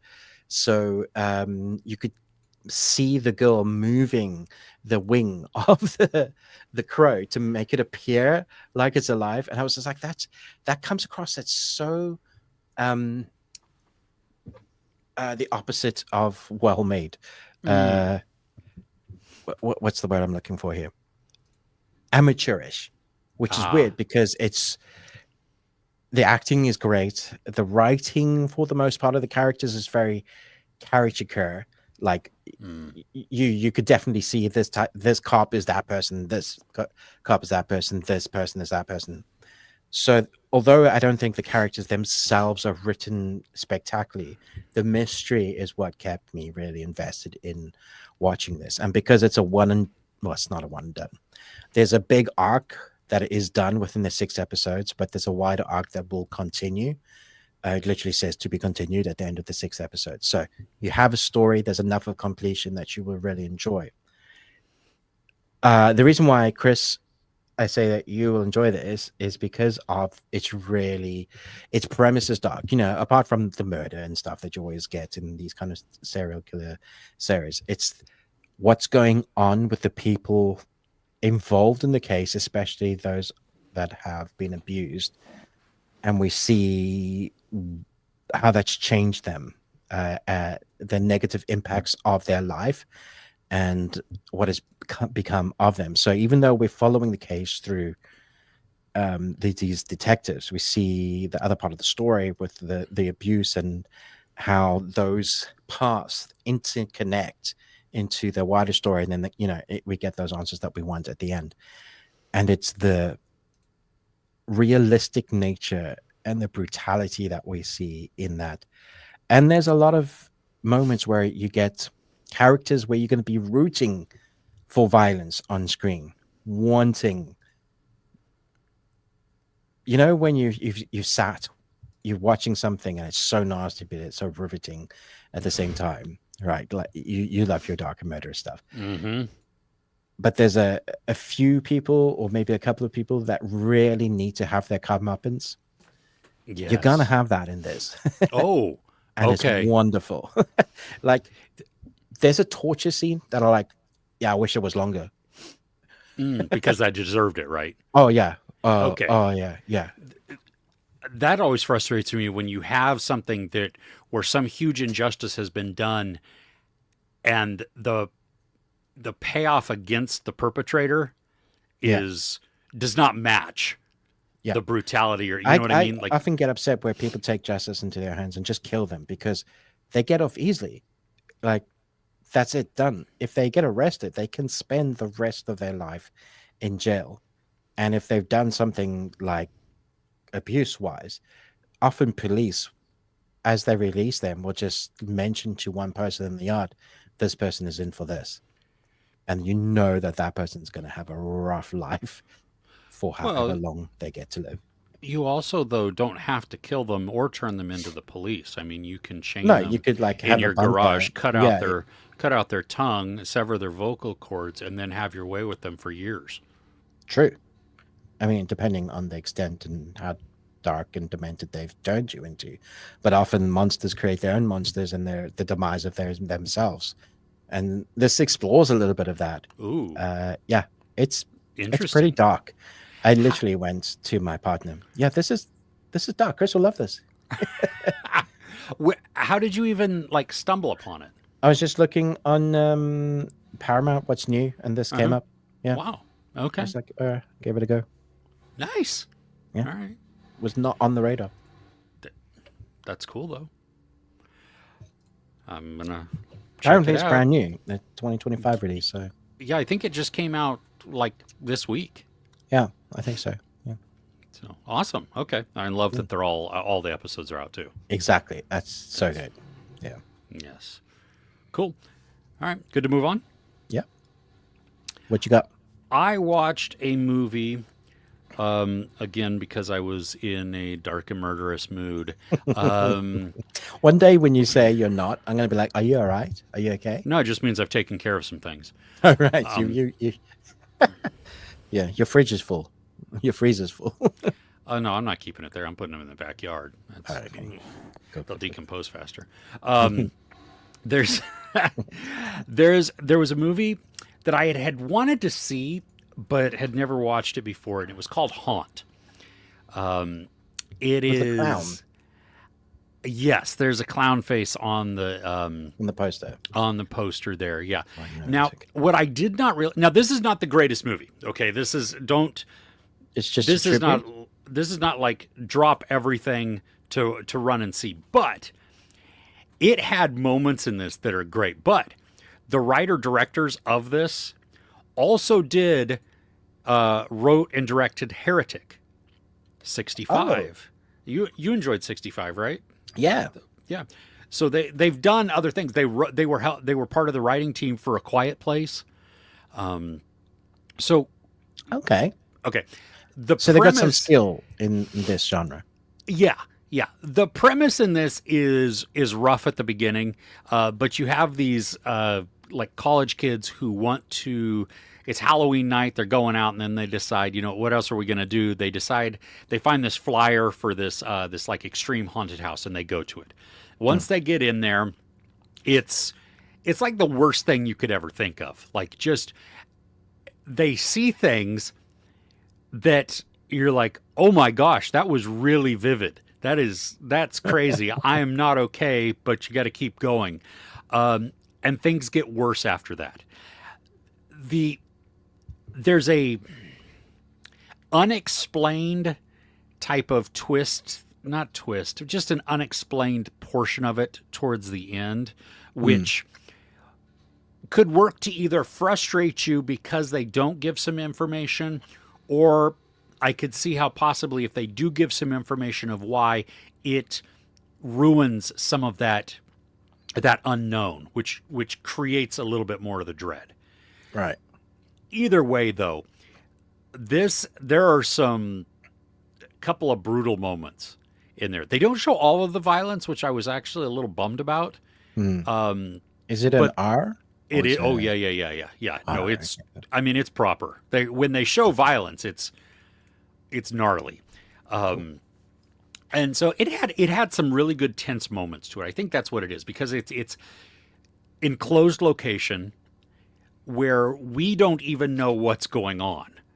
I mean, we infer and we clue into, well, things aren't right, but just like the characters, we don't know if some of the things are actually happening or if it's just a really well put on extreme haunted house. Okay. And so it becomes a chase. And so yeah, it's good for a like a one time watch. I don't think I would go back to it because your characters make some dumbass decisions. Um, but the the violence that we get to see, it's good. I enjoyed it. So It's good.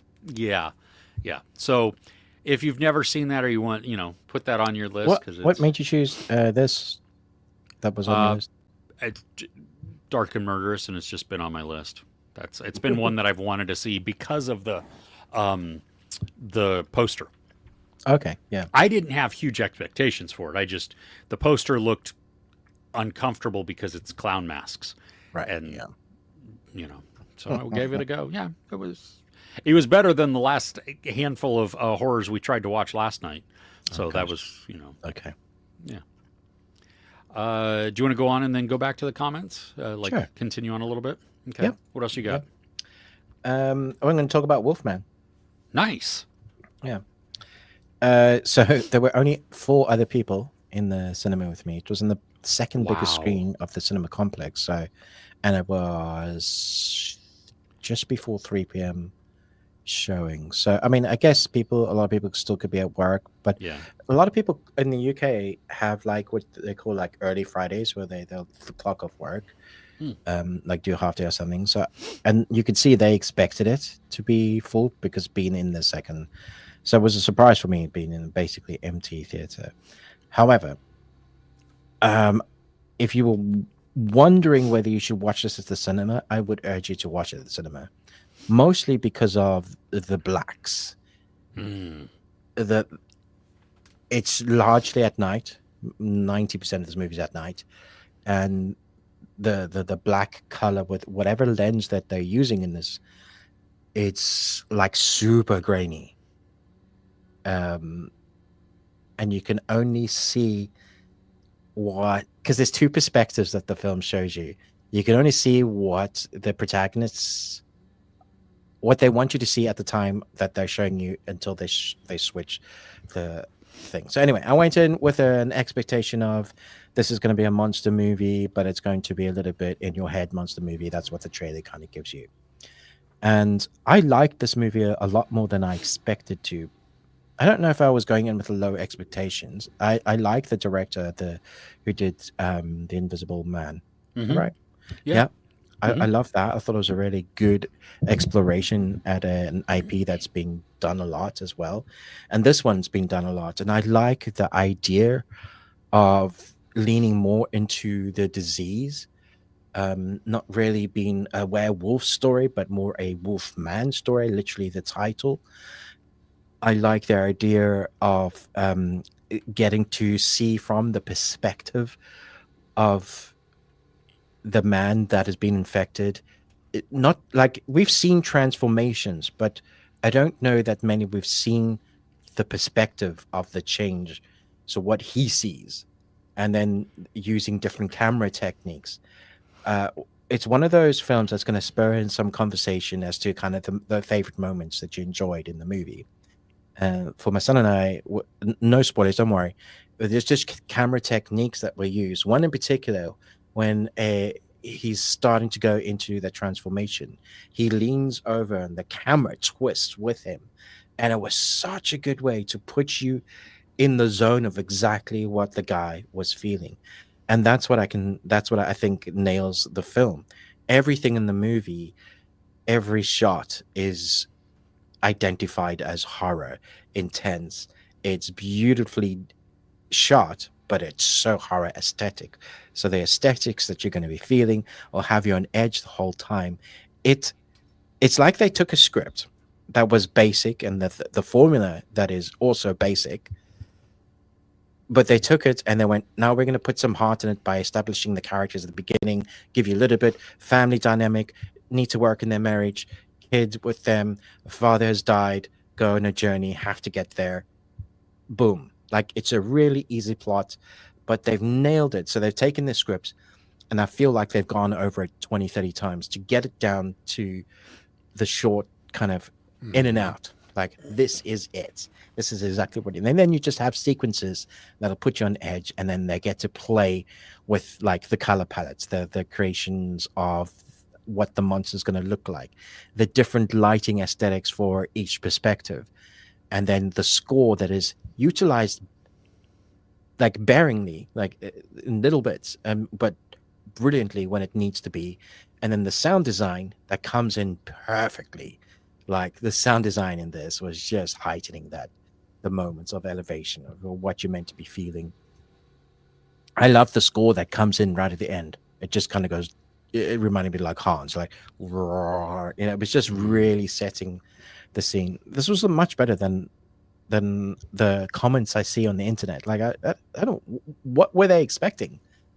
Uh, I think they were expecting a more werewolfy type of, you know what I you do mean? get that, but it's Oh, we do. it's and oh my gosh, there was a mere moments I was just like, whoa. Uh, but there's also such clever moments. Like if you are turning into a wolf, what are some aspects of a wolf that would do in that situation? No spoilers, but like, what would they do if a wolf man person was in that situation? What are some of the animalistic traits that would carry on over that? And I thought that was so clever that the way they explored that, like sniffing, smelling, licking, biting, ripping, all of those things in a complex nature of a human who still loves the family, and you're having those two worlds fighting against each other. That makes for a fascinating movie that doesn't outstay its welcome. Yeah, I thought it was. I loved that it's a compressed timeline of one night. Yeah, Really, I mean, yeah, the crux of the movie is one yeah, night. exactly. Yeah, and there's a couple of reveals there that, like, I'm sure some people would have got. I did get before the reveal, but it took me. I was like, oh wait, it's this, and I wasn't disappointed that it was this. I just felt like it ended well. There was one moment where it annoyed me more than anything because the camera shows you this piece, and I'm like, seriously, do you not believe that the audience could I infer guarantee what some was... people won't know. Yeah. Yeah, I know. Dude, 71 million people still voted for someone. So This is true. It disappoints me. Just, ha. Okay. Well, I'm glad you enjoyed it too. yeah, I thought it was. yeah, really great fun. Like, I know it's not brilliant, but it's really good for what it is. Yeah. No, I enjoy. Yeah. Yeah. And the slow transformation So that we good. get is. Yeah. Yeah. Maybe everybody expected just that instant. Maybe. I like what they did with. I want to own this. I want to watch it again. Yeah. Yeah, I definitely watch it again. Yeah, I don't know how often I would rewatch it, but I would. No, watch exactly. It. Yeah, but every couple of years, I'm like, yeah, let's give that a go. Yeah. Okay. All right. Cool. Sorry. Did you want to say anything about the Wolfman? Because I said so much there. No, you you got it. About it. Yeah. Yeah, no, I think that's great. No, you got it all. That was good. Cool. I don't even know why it popped into my head, and so I searched if it was available, and it was playing on Max here in the US and both versions. So I watched the director's cut of this version because I'd never seen it before. But it's F. Gary Gray's Straight Outta Compton. What the heck? You've seen Straight Outta Compton, right? I think so. Like, oh my god, maybe when it came out. Yeah. Okay. With the 50 Cent. No, this is Dr. Dre, Ice Cube, Eazy-E. Oh my gosh, no, you have to watch this. This is so good. And the crazy thing is, like, you have O'Shea Jackson Jr. playing his father. Maybe that's what I thought it was. Yeah, he looks like him. He sounds like him. It's just unreal. But it's just telling this story of NWA and how they became, but then all of the turmoil within that, how the pivotal role that this played, not only as just music, but as the social commentary of the time, calling out the injustices that they were seeing, using this as, true art expression, not unlike the folk music of the 60s did.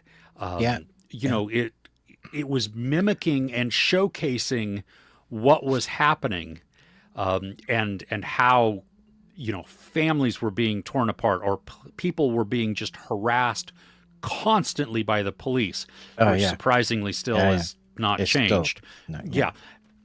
And so just watching this, them come together, the internal turmoils, the conversations that they have, the evolution of their music together, and within the business, the acting it's so good.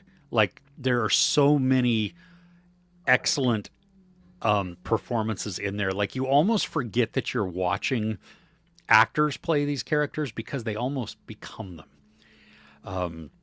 And I love too that, because, I mean, F. Gary Gray has worked with Ice Cube in the past. Like, he directed Friday, which Ice Cube wrote. But so he has this way of telling, and he has like a personal connection just with even some of the characters that are being or the people that are being portrayed in this. But you get to see so many different perspectives, because you get to watch, kind of unfiltered, how these kids were being harassed. Like, Ice Cube is walking from across the street, literally from one house to his house, and he's slammed down on the hood of the car by cops and handcuffed and searched, the whole thing. And then his parents, who are like, what's going on? Why are you doing this? And they're getting in his face, the whole thing. You have, like, they're out, they're recording an album one time, and Paul Giamatti plays their manager.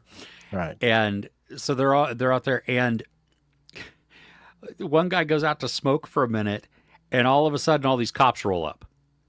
And then the rest of the musicians come out, And now they're all on the ground, hands behind their backs, fingers interlaced, being yelled at by the cops.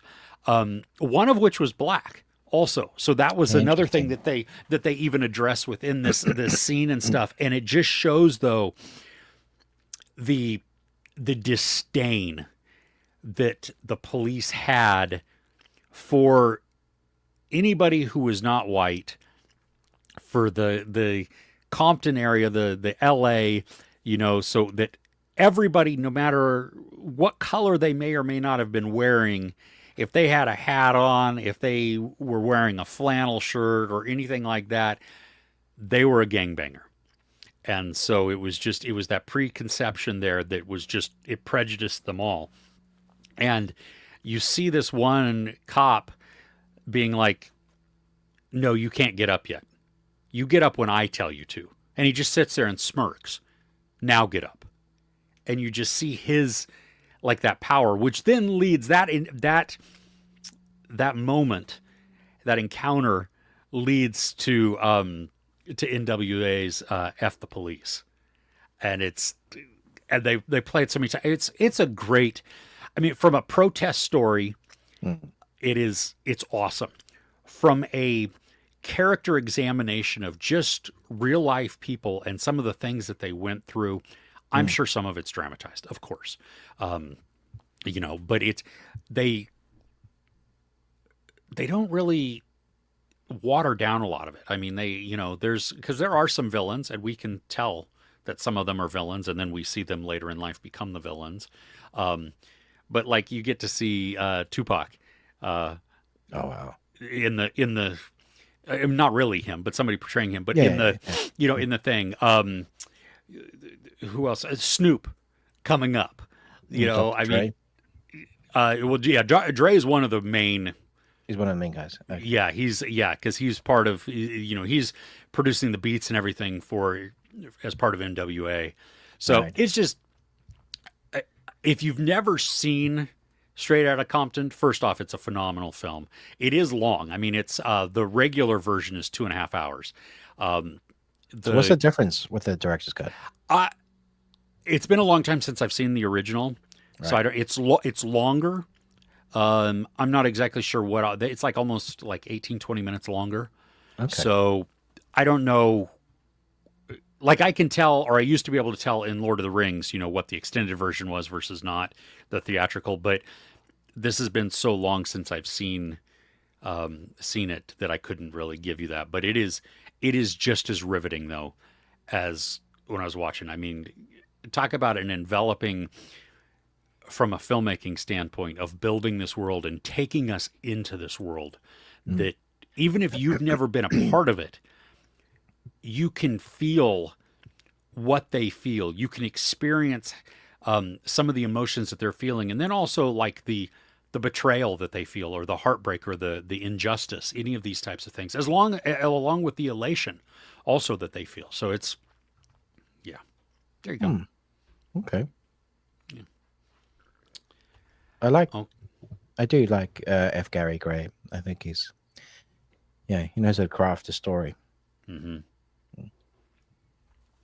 Cool. Should we go back to the comments? Yes. Once you've done the time code? Yes. Let me scroll up here. I think Mode, talking about The Pit. Yes. Never watched a medical drama before, but The Pit on HBO Max is first. Really enjoying it. Is it Max? Wait. Yeah. It's funny, too, because it's Noah Wiley, who was in ER. So I have not seen it. I'm glad, though, that it's getting like decent reviews. Like, people are enjoying it. Yeah.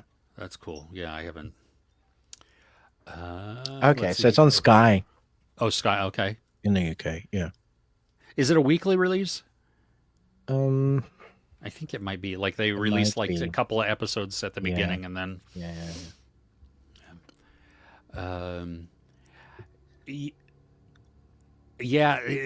In Matthew, just in California also, Interstellar got, like, I had to see it actually later than I had first anticipated, because so many of the showings were sold out at IMAX. And Oh, you're good. Wow, you're going for your third and fourth IMAX viewings of Interstellar? Is that what you're seeing? Good Lord, Wow. that's outstanding. It was wonderful to see it in IMAX, and the score and the whole thing. Oh gosh. I'd love to see it on IMAX. Yeah. Ever had the giant pretzel at AMC? We don't have AMCs where I'm at, so We I don't have have not. AMC in the UK, as far as I'm aware. Yeah. Hunt. Is that the one with Betty Gilpin? The Hunt from 20. Is it Yes. The Hunt? The 'Cause- Hunt. Yes. Yes. I've seen that at least 4 times. Yeah. I'm a big fan of that film. I love it. I love that film. That was the first film I saw, the last film I saw before lockdown. Huh. Like saw it the day A lot of day people, before everything. I remember press screenings being out for that, and a lot of people couldn't review the film. They'd seen it, but then it came out ages later. Yeah, Yeah. yeah. Like I think they banned it for a minute. Yeah. Like because they didn't like how I was like, dude, this is wonderful and it so was great. unexpected. Yeah. Okay.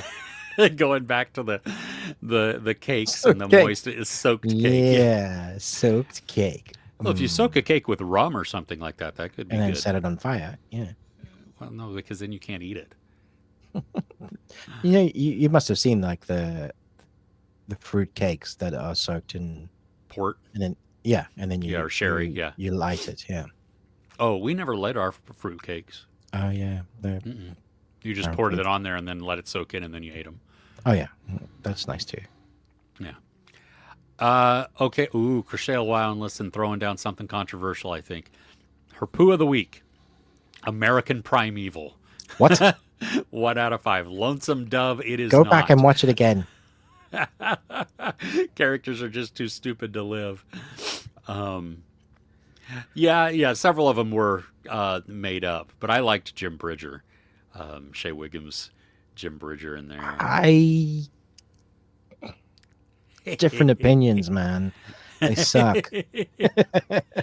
I liked though that Betty Gilpin's character had a moment where she realized that her brash decisions of not listening to Taylor Kish were Yeah, I think that was part of the character. Like, she was really annoying because she wasn't listening, and she still got them in these disastrous situations.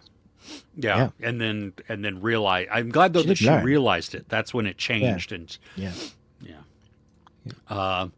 remember some from some K drama from Netflix or any good Japanese movies. They sell spam. Oh, musabi, this triangle rice wrap with seaweed in The a onigiri. convenience store. Yeah. Yeah, that's well, and like everywhere, I guess in Hawaii, spam and eggs is like you can get that at the gas station and everything, and it's like high quality. Oh yeah. I mean, I say that like I know, but yeah. Yeah. Gross. Corn and soya much better than flesh and bones. Well, see, for the vegan bacon or the veggie bacon, that's just more for you. That's really all it is, because I won't be stealing it off your plate. Also, I like the flesh parts. Yes. Yeah. Crow Girl on Crochet Wow and Listens to watch list. Nice. Yeah, That's on mine now too. That's gonna be great. Yeah. We the people talking about badgers. It's not a English breakfast. It's a salad. Oh gosh, spicy in the comments there. Lovey wants to say sorry in advance to me. No, this movie is your best of 2024 list, which I can't stand. Oh, the spider French movie, yeah, Infested. and I will totally agree with you. The characters, good lord, like they make some terrible decisions. We don't really know enough about them, and yes, I didn't like him either. But That's okay. You just root for the spiders. yeah, but I was freaking out. Oh my gosh, that was So gross.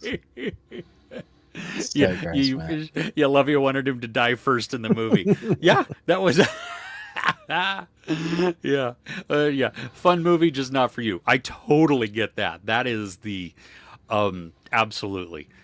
My youngest, who, I kid you not, almost caused accidents when he was little. If he, sometimes you get a spider in a car, Mm. just like if he was not locked in, and we luckily we have the child locks on, but like he would try and get out of the He car would get as out it of it was moving. I mean, because just yeah. it was true arachnophobia. I mean, Wow. it was so I mean, I there get it was though. It's got 8 legs and 8 eyes. It's not oh natural. yeah, no, but it's an irrational fear, especially Is with it? what it Is makes it you do. irrational though? I don't Oh, know. well, apparently there's a new spider that was found um, in Australia, of course. That's more deadly than the Of course. huntsman. Now it's Oh, even great. yeah. Okay. So my They just wife found was it. yeah. My wife told me about it, and she was it's even more venomous than yeah. Just another It's like reason not to go there. that's why she said she was like, and chalk this up to one more reason why we're never going to Australia. And I was like, okay, I want to see a kangaroo, except I I did do see want to it. see a kangaroo, but not as much, not to that extent, right? I mean, you've seen the spider crabs. Oh yeah, yeah, no. But I've seen the Huge. spiders too. That's Yeah, they're that's. huge as well. Did you see though? There was this. I've seen several memes and pictures in the past several weeks of kangaroos standing up, and dude, that's not natural. When they flex, Have you seen their the muscles? muscles on muscles on muscles. Yeah, I mean, it's that like thing human. punches you. You're gonna know it. But their tail is even more stronger than their strongest punch. Oh yeah, but I mean, That just thing whips you dying. the fact that it stands up on Yeah, its back on legs its yeah. and then flexes at you, dude, there is an intelligence there that it's like, But holy crap. but the most Australian thing you'll ever see is an Aussie and a kangaroo fight, like Yeah, punch each other. It's like, wow, this is Dundee. yeah, exactly. Yeah. Well, and and you compare that then with other animals that when they feel threatened or something, like the red panda, who just stands up and goes like this and and then will fall over. Talk So about yeah, that's the only spider I like, the dancing ones. They go like this. They're so cute. no, Uh, no, there are no cute spiders. What in the world? okay. Ugh. Oh, the show Ruben was talking about was The Crow Girl. The Crow Girl on Paramount Plus. Yes. Oh, Mode would like to know, Ruben, are you still working on your book? I am. That's part of the reason why I haven't been releasing as much reviews. I'm concentrating on my writing. So I think the plan going forward is to do one good review a week of something that I really want to review, and then obviously do our podcast. And then I think I'm going to be releasing my first 2 books via a web novel platform for free, like just release chapters until like both books are out, and then if people are really invested, you can go buy my book on like Kindle or Amazon, wherever. So that's the running formula. I'm really looking forward to finishing this because I have so many other ideas and I've been stuck on this one forever, how to finish it properly. So yeah, soon this year for definite. Yeah. Nice. I'm excited. Okay, which sounds worse, a moist sandwich or a sloppy Joe? Oh, Sloppy Joe, sloppy Joe. Sloppy Joe for me. That's. still moist sandwich is no. You would rather have a sloppy Joe. No, I Sloppy seconds. don't mind Joe. either. Have a moist sandwich with your sloppy Joe. Oh, Straight Outta Compton was great. Yes. Okay, now here I'm gonna piss people off and probably spark a debate. But why do people say biopic when it's one word? If it's biographical picture, sure. If it's hyphenated, then it's biopic. If you put BIOPIC together, that's biopic. That's how grammar works. It drives me nuts that people say they combine biographical picture without a hyphen and then they use the word biopic. Not going to weigh in on this one, huh? No, I just think it's funny that that's where that's what keeps you up at night. It does. It really does. For me, I'm like, I actually, in one of the movies that I just reviewed, I don't even know which one it was. I specifically stayed away from the word biopic because I knew people would go in the comments and it's not biopic, it's biopic. Dude, I'm not getting into this with you. It's not. When it's put together as one word, it's biopic. If you put a hyphen in it, then it becomes biopic. Just like it's not biography, it's biography. Grammar police in the house, y'all. Absolutely.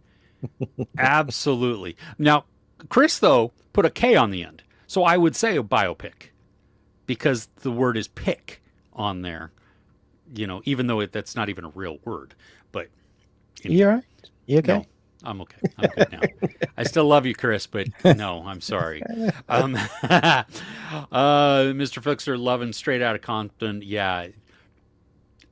Seriously, right? Amazing and tragic that they had that they were living through that. Oh. Speaking of empty cinemas, Ruben, once General sneaked in with his cousin into the cinema at age 13. He was 16. The Village movie. We thought it was related to a game. What? Village? The Village? Like Shyamalan's? Shyamalan's or The Village of the Damned? Which one? Shyamalan's, like when you're young, that could have been pretty scary. Yeah, the cinema was empty and we were so scared we couldn't move until the staff came and started comforting us, even though we snuck in, but they saw the horror of your faces. Traumatized by the... And this is why you don't sneak in. Oh, see, there you go. I did not realize that's not how Tupac and Dre met. But there you go. Oh yeah, when they show the script to Friday, it cheered. Yeah, exactly. That it's so great. He's sitting there and he's talking about it and writing, and there's a scene to him in Friday. What? No. In Straight Outta Compton, yeah, we get to see Ice Cube writing Friday. Oh, really? Yeah. And there's a point which I don't know. That's cool. If it's actually from this or not, but there's a scene where they're all in a hotel room and some guy's looking for his girlfriend, and her name is Felicia. And when she goes out, they're like, "Bye, Felicia," and it was just. Awesome. Oh, it was great. Yeah. And yeah, nice touch. Yeah. To just, I mean, it brings it in, and that's how he, it shows the depth too of these people. Like that they're not these one-dimensional type of, like the police wanted to paint them as gangsters or thugs, and so much of the media wanted to paint them at that. And it's like, no, these are talented artists. These are just talented. Yeah. Writing scripts for movies and. And the words that they're writing down. I mean, the poetry. The music, all of that. Yeah, because rap had like a stigma with thuggery. Yeah. And there might have been some of that, but that you can't. That's like painting everybody as rednecks because you're white. It's ridiculous. Well, yeah. I mean, each genre of music has a traditional target, or a core audience. But that doesn't mean that that's only that audience or that's how they are. I mean, golly, if you look at like speed metal and stuff like that and just metal bands, so many of those guitarists or something are classically trained. That's how they can play so stinking fast. Yeah. Because, so yeah, I don't know. I hate it when people categorize, or broad stroke somebody. Yeah. Yeah. Love you. Yeah, you should see it. It's on in the U.S. It's on Max, but then you can also rent, or buy it or whatever. Ella watched. Hey, Ella, watched Terror season 2. Pretty good, but not as good as the first season. And then you watched also Snowpiercer, first 2 seasons. Nice. Wow. But then it kind of went downhill after that. That's nice. Vile Reverse. Hey. Just sharing some exciting news. Your brother landed a software engineering job in Seattle. What? Hey, 3.5 million? Is that right? Salary package or 350,000? Either way, doesn't matter. Holy crap! That's uh, one, two. That's there's five. So it's 350,000, but I think. yeah, unless there's just a zero missing after the five because Yeah, but there's another still, comma there. dang. And Yeah, either way. our Patreon has we've just added a new tier. Oh, too soon. No, that's great. That's awesome. Well, tell your brother congratulations. That's wow. That's a software engineering. That's I mean, wish I was that Way to smart. go. Yeah. Like, okay, so going back to American Primeval, Crochet Listen prefers the historical fiction to be a little bit more real. Hard enough time remembering real history to have them all make up stuff. That's I mean, that's strange because I read the press release notes for Peter Berg and the immense amount of detail that went in to create. From the people they used, from the dialects, from cultural specifics to actors of from the Shushan clan, all of that was correctly. If you look at the press notes for it, I was like, wow, he spent a lot of time in pre-production to get the authenticity there. Hmm. So maybe again was the filmmaking that was different. Mr. Flickster's poo of the week was Challengers, not for him. Oh, the porn tennis? Yeah, I get it. I enjoyed it. And did at least dig the soundtrack. No, thought it was annoying. Oh, I loved the soundtrack. It just got into my skin. It was just so. Oh man, because that wasn't that Trent Reznor and Atticus Ross, I think. Yes, that does ring a bell. Yeah. Seven Seas Dramas Poo of the Week. Apple's decision to announce season 3 of Severance while season 2 is started. Yeah. Oh, I didn't even know that had happened. But yeah. Wow. Cool. Yeah, you're just gonna wait. Well, that makes sense. Yeah, to be able to just what? Yeah, I might wait until season 3 is out. Exactly. Yeah. Amy, kangaroos are deer who've done time in prison. That is funny. I like that. Yes. Yeah. What are you in for? Yeah. Done a stint of hard time, man. For Ella, let's see. American Primeval News. There might be a spin-off rather than a 2-season 2 with a returning cast. Oh.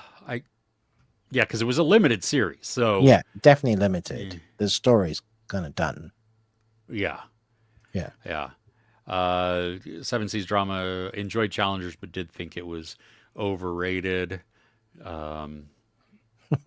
Lovia feels that both Challengers and Honora both overrated. Yeah. I'm going to disagree with both of you there. But Honora was much more entertaining than Challengers. I did like Honora more than Challengers, but yeah. Yeah. Yes, do that as well. Thank you, Tough Cookie. Grammar is important. Yes, but for someone that is massively dyslexic, that always trip up on that. Yeah. Did I tell you about that dude that I saw that he wrote a novel and he made 3 different printings of it. One of them is for people with dyslexia. One of them is for people with ADHD, and then one of them is for just neurotypical. What the heck is the difference? The way the fonts are weighted, and like, so some of them were like just single letters of words, or a grouping of letters would be bolded, but some of them were also only half bolded. It was weird. Like half really of the letter was bolded. Yeah, it was, I love that. Like I could the dyslexic version I couldn't read because it messed with my head too much to see all the variations of the I have the all letters. my fonts on my a dyslexic font on Like Nice. literally, the first lesson, last letter, I can read fine. You can just scramble the letters, and my brain goes, no, it's this. But will I write it? What I want to say, I'll often do like double words, backwards words. Oh, Like wow. it's just it's just really special. Yeah, It's crazy. really, really special. Yeah. Yeah, I would love, as somebody who's not dyslexic, I would love to see the representation of how it appears in somebody's eyes. You know what I mean? Like, I know that I could never actually do that because I don't know. It just, Well, talking about it, I saw technology, like, because we used all our like best technologies, so it's often used like the first things is like, oh, we're going to use that for porn, or the stupid stuff. Oh, we're going to take this technology and make it into a weapon. I don't know how long it's been out, but a deaf woman with a pair of glasses that, for when you speak, comes up with the words on the glasses, and she was just like crying and like just so rejoiced because now people that don't know how to do sign, or you struggling with trying to have a conversation, you can just have a conversation because it's coming up there and you can reply. And it's like that's what we need to be using tech for. I was yes, like, yes. bettering humanity. Yeah. Those Russians were fun to watch. The movie was actually saved by them. Oh, yeah, okay, Honora. Sorry, I was like, Yes, trying to I get, agree. Yeah, they were great. The movie's actually saved by them. It's like Mikey and Rich Russian boy having party, having fun, but that's it. Yes, I see that. There's a where they interact with Honora. The one dude trying to make the situation not appear like it could easily appear, and him being such a nice bloke as well. He's a good dude. But and then Honora will like, you're making it this, and he was like, this is not what it is. It's a really real and hilarious moment. I like that. Yeah, it was good. Thank you, General. I have to fully agree with the biopic rant. See, look, he put two words. He separated the words, so then it's biopic. Yes. I'm just gonna say, of all the battles you want to choose, that surely there are other things of more important. Oh, I'm sure there might be, but right at the moment, that was that was like, one. no. It's one that I actually think about a lot. I do. That that particular one. It really does. Really bugs you. Yeah, it really does. Yes. Yes. Cool. I know what I'm writing to you in the next email. Well, see, I can say it however I want in my head. It's right. when people say it out loud, and I'm just like, stop making the rest of the world more. When dumb. people say biopic, it's not a biopic. Biopic. No, it's biopic, or it's a biographical picture. I mean, because you don't like But when people, everybody says biopic. yes, but they don't. If they were to write that out, they Yeah. would not put a hyphen in it. They would not consider it two words put together like biographical picture. Right. Why So- would they know that it's two words and just not? The short for this is biopic. No, biopic. That's how you pronounce the words. Biopic. Yeah. Cool. Cool. Ruben, you're acting like you don't like your Reuben sandwiches a little moist. Stop it. Oh, with people, grammar police hate me when I'm on my cell phone, but when I use my laptop, my grammar is perfect. That's funny. It used to drive me nuts talking or texting with text, changing it to like even when the predictive text is wrong. Duck you. You will often see me rewrite in 3 or 4 different words, and then me just going, fuck this. I'm out. Oh gosh. Oh, Matthew, here's a good one. I guess Challengers in Honora was too moist for everybody in the chat. You see? Moist, man. I know, I'm telling you. 1/4 Dene. Oh, Navajo kept rooting for the Indians. That's awesome. Crochet One, listen, have you watched oh crap. Why does it my brain Disney or Hulu? No, no, it's on AMC Plus Oh with yeah. Howls Heels. No, no, not that. the No. the dark police drama thing. It's now in Yes. its third season. It's Yeah. going to the third season is just coming out. Yes, Yeah. is getting ready. Yeah, that's the Oh one my I'm thinking. gosh, what is that called? See, it's with Zon McLaren. Um, Dark Winds. That's it. I Yes. was gonna get there. I was gonna say it, and then it literally left my brain. Have you watched Dark Winds? Because they are they're I'm pretty sure that the tribe that they're in is the Dine or Dine. I don't know how you pronounce it, but yeah, Navajo. So anyway, um, we're since I know it'll be a crucified for your grammar. We're there. Yes, you're. Yeah. I What do you will guys think always about get those wrong. Amelia Perez? Some people said it's overrated too. Um, did you ever watch it, Ruben?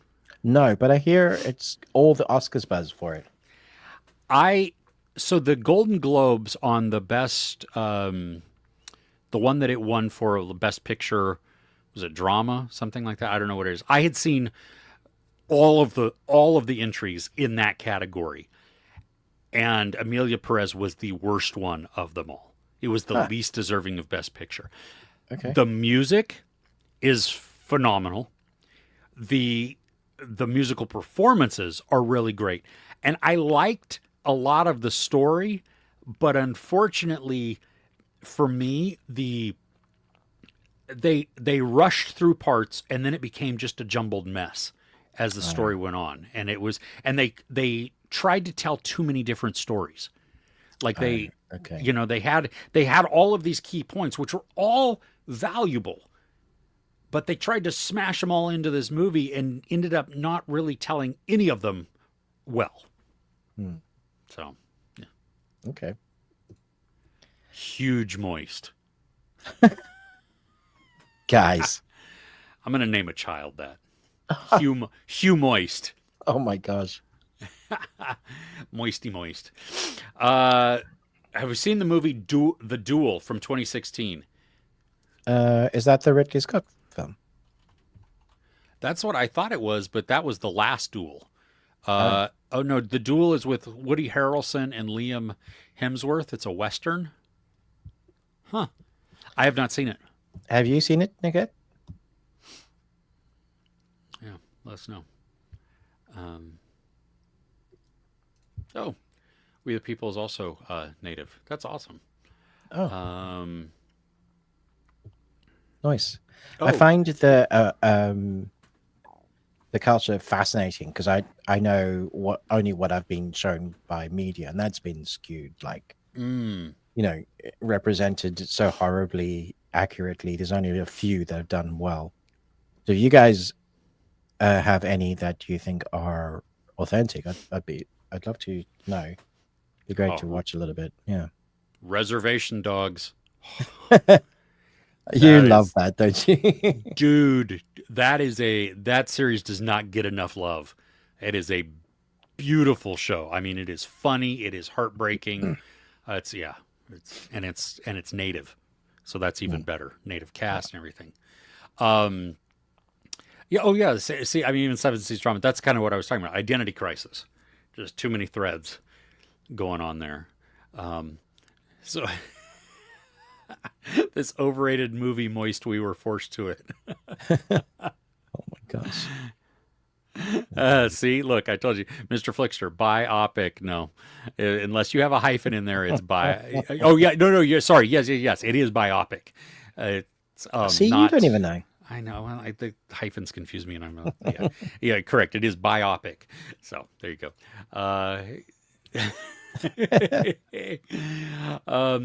Tough Cookie. I understand about dyslexia and dysgraphia. Taught many students with some. Ooh. All right. What is dysgraphia? Is that where you hear something and you see something different? I don't. I think I know what it is, but I'm gonna check. Dysgraphia. Learning disability that makes it difficult to write, spell, and form words. Yeah. It can impact handwriting, spelling, and the ability to translate thoughts into written words. Yeah, I think I have some of that, which, as my chosen profession, works wonderfully. It's tough, huh? Yeah. But I love to storytell, so That's it. you work around it. Well, and now with our with voice to text, you Yes, can even true. do that a lot. And then, Even saying sentences, like I like to storytell instead of tell stories. yeah, no, I do that too. That part of it I do. I write things and I'm like, that's well, that makes sense Wait a to me, minute, but I don't think that's not correct. that is not correct. And when you see Grammarly go, yeah, consider reversing, and it's your entire paragraph. Yeah, Uh, yeah. Nora kept beating up the tall Russian guy. she did, yeah. It's funny. Yes. Oh, good. Yeah. Okay. Crochet Wild and Listen has watched Dark Winds. Awesome. Yep. Dark Winds, good stuff. Hundreds of Beavers, and the anime Shangri-La Frontier. Well, I can't talk about the Shangri-La Frontier, and I actually can't talk about Hundreds of Beavers. But you watched Hundreds of Beavers, didn't you? Yeah, I thought there's a short in there, and that's what the movie should have been rather than a feature. It's gimmicky, but really creative. Like, it's ingenious with how creative it is. But I also don't think there's enough of a movie to warrant making a movie, which is funny because I think it is based off a short. So maybe some should say. I mean, some people loved it. It's got that real indie vibe to it. Shangri-La, I'm busy watching the second season. I don't think the second season's nearly as good as the first season, but there you go. There you go. That's how Ruben sees it. And the Shogun cast winning, yeah, at the Golden Globes, that was good. Yeah, they seem to be doing well, Shogun, which is well deserved. Yeah. And Demi Moore winning also. That's, yeah. Oh, yeah, that's something I wanted to talk about. Yeah. So we're going to do a live stream of our reactions to the Oscars. I would love our community to do a bingo card. So come up with things that they think that might happen in the Oscars, and Chris and I will put it together, and then we can all play Oscar bingos together. Whoever's doing it live, watching it live with us. We'll do the normal ones, like one movie will sweep the awards, and then we'll do like someone will say the wrong award, like what happened one year. Or I mean, because the Oscars is a crazy place for stuff that happens, man. Yeah, one can be hit. You can slap someone. Get my wife's name out of your mouth.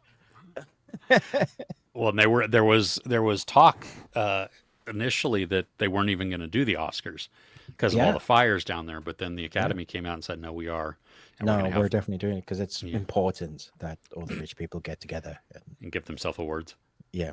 Yes. I mean, because that's basically what it is, right? Yeah. Yeah. But yeah, the watch along is going to be fun.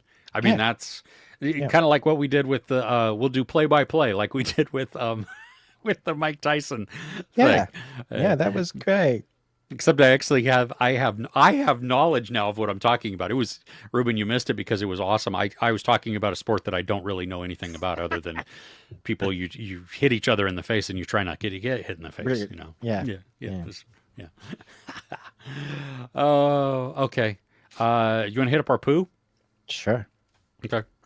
Of course, we're gonna fling poo at them. Yes. Okay, so in the 90s and 2000, there's one particular actor I loved watching. I would go, like, I'd make sure that on like first day of release, I'd be there because I wish I could do what he does. And he did different films, and he made martial art films feel new. And this was the man, the myth, the legend, Jet Li. He broke into the, like, he's obviously been around before, but he broke into like the West with like some great films that, Lethal Weapon 4 really kind of showcased a little bit of what he could do. He was the bad guy in Lethal Weapon 4, and Mel Gibson and Danny Glover were like And how did he take that gun apart with one move? And Danny Glover would be like, oh, all right, let's go ask him. So then you had him do movies like The One with Jason Statham, which was a really fun movie. So I thought, you know what, I'm gonna go watch one of those Jet Li movies that he did in America, and I remember really enjoying this movie because it had Aaliyah in it, and she was great. She passed away, obviously. I think she did Queen of the Damned, and then that was like her last movie. But Romeo Must Die, a take on the Romeo and Juliet storyline. Jet Li's character is in jail at the time of the beginning of the movie, and he breaks out of jail when his brother has been killed and comes to America to find, what happened to his brother. And then he meets Aaliyah, and it's like the houses of Montague and Capulet, because Jet Li's from this one house, and it's like both sides of these houses own half of these streets where they do their dastardly deeds. I forgotten how we used to do martial arts when the West met with the East, and we're like, "Oh, you know what? Let's have him do wire work for no reason in this move that doesn't really make sense."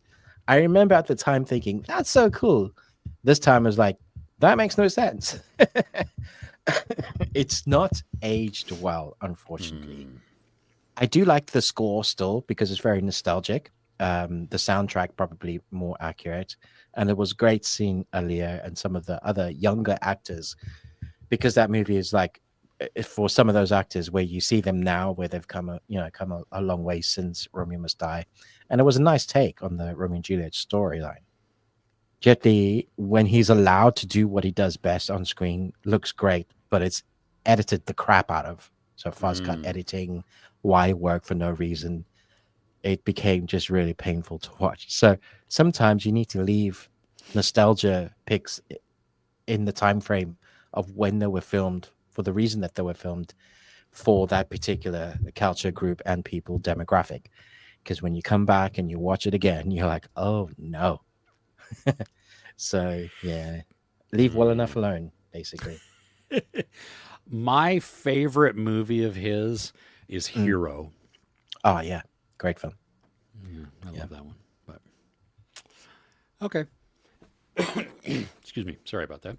Let's see. Time code really quick. Have you seen Underdog? Underdog. Underdog, the movie that was made on the Underdog. No, not that one. No, I haven't. I don't know what that is. Jet Li Underdog. Yeah, it is called Underdog. From what year? Unleashed. Sorry, Unleashed. Oh, Unleashed. Yeah, No, I don't think I've seen that. that is probably his best one, I would say, and it's okay. American best one. Let's be accurate. Oh, sure. Yeah. Bob Hoskins, Morgan Freeman. Oh, okay. Yeah. Yeah. No, Hero is definitely not that's not an American show. No, that was fantastic though. Yeah. Yeah, I like that one. So, Yeah. Okay. Yep. My poo of the week, Yep. which is not really surprising to me. It's Peter Pan's Neverland Nightmare. Came out in limited, like an event type of thing, like Winnie the Pooh, Blood and Honey did. A couple nights in the. By the way, both of those are now on Tubi. Oh, both of the. Both of them. Oh, nice. So skip number one, go right to number two. Number two is actually decent. It's like not bad. It has Cool. like, you can tell that they now have budget, and so like the prosthetics move a little bit, and they Nice. it's just there's Yeah, more of a I'm story. definitely going to watch it. Yeah. Yeah. This had moments to it. The guy that plays Christopher Robin in Blood and Honey 2 is the director of this one, of Peter Pan's Neverland Nightmare. Okay. This is basically, it's kind of the reimagining of the story where Peter Pan is a delusional, maybe serial killer, at least serial abductionist. And he believes that by kidnapping these children, he can take them to Neverland, and then he will take them to Neverland also. And so it's the pursuit of, he takes this one kid whose then sister feels responsible and goes after her to try and find him. So it becomes a little bit like Terrifier. Okay. You know, the girl who plays Wendy Darling in this is not set up to be as engaging or even cheerworthy as Sienna is in the Terrifier movies, Right. but she's not bad. I mean, she gives it a little bit of, personality, I Okay. think, to it. The gore is fun. When we get some of there are some nasty things. There's this one moment where Peter is taking something apart, and you get to hear the squelches and the snap. It's Does like does Peter fly? yes, at one point he does. Okay. At least in his own mind, he does. Okay. Yeah, so you have like the gore when it's there is decent. I wish they would have shown some more. I mean, honestly, they show some, but they don't show everything, and then they give us sound effects and stuff, which are disgusting, and they paint a visceral picture. But because there's not an exorbitant amount of that, I Hmm. would have liked to have seen more of it. Like I mean, like if you're gonna make this type of slasher type of thing, then really double down on the gruesomeness of it and make it just grotesque. Yeah. Even though what we are shown is nasty, it's the story feels longer really than the 90 minutes that it is. At points, I I liked the idea that we have Tinkerbell in this, and Tinkerbell has pixie dust, which she injects into her veins. Oh wow. Okay. So I mean, this is very dark. Um, it's missing some things, I think. Like I think personally I would like to know why Peter is the way that he is. Not to make him sympathetic or to give him like reasoning, but like to get maybe just more backstory onto him. Hmm. Like, how long has he done this? How long has he been thinking this way? Was there anything in his upbringing where it triggered something that he believed this and just turned that way? Whatever. I don't know. It it I think once it comes on to like streaming, Hmm. fine. I I don't think that this has enough in it that's like super cringy and bad like the first Winnie the Pooh Blood and Honey did. Yeah. So that makes the audience uh hop on board. Yeah. There's You know what I no mean? ways this gets a UK cinema release. I can't imagine it will. I Yeah. mean, the part of the reason, like, make no mistake, Winnie the Pooh Blood and Honey #1 was a terrible, terrible movie, Hmm. but it was a awesome experience within the theater Yeah. because everybody there knew exactly what they were in for, and we were Yeah. all there for it, right? So we were laughing the whole thing. This didn't have this missed that magic where it doesn't have that where you're like, oh my gosh, that's so cheesy and so terrible. I know it's terrible, but it makes it enjoyable. The movie seems to know that it's terrible, so it embraces that. Yeah. Yeah, this one, it feels more like they took Winnie the Pooh Blood and Honey 2, had a little bit of a budget, and they wanted to take something and do it more seriously of a horror or a slasher, but what they had was Blood and Honey 1 Hmm. and didn't really, you know what I mean? So I'm not sure, like, if you were to rent it VOD, $5, maybe that might be okay. More than that, I don't think so. I think it's not, I'll unfortunately, wait worth it. for Yeah, its on just on stream. streaming. Yeah. Yeah. So, Okay. um, Cool. want to go on to what we're looking forward to? Sure. Okay.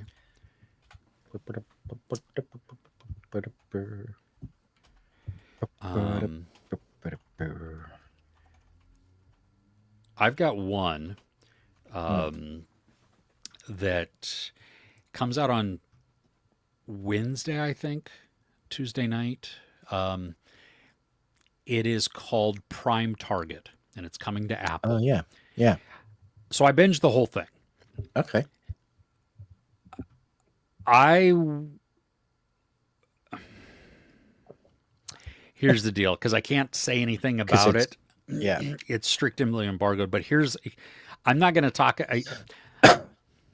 The way the story plays out, I would wait till it's all out to watch it.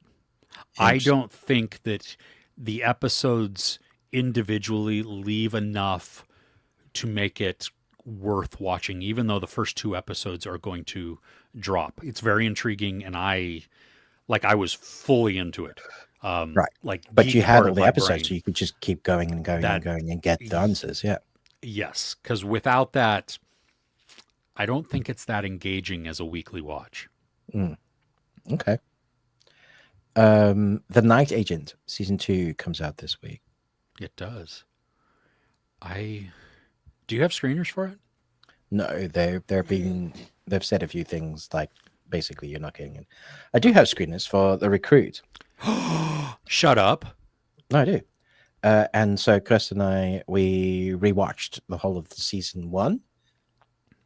Remembers why we didn't want to watch season 2 because of the ending. We were like, really, god damn it, because our favorite character. Oh, yeah. Yeah, yeah. But yeah, we're looking forward to getting stuck into season 2. But that comes out next week. Yes, the 30th. Yeah. Okay. What else is coming out? I feel There's a like movie there's a movie on Shudder coming out called Grafted.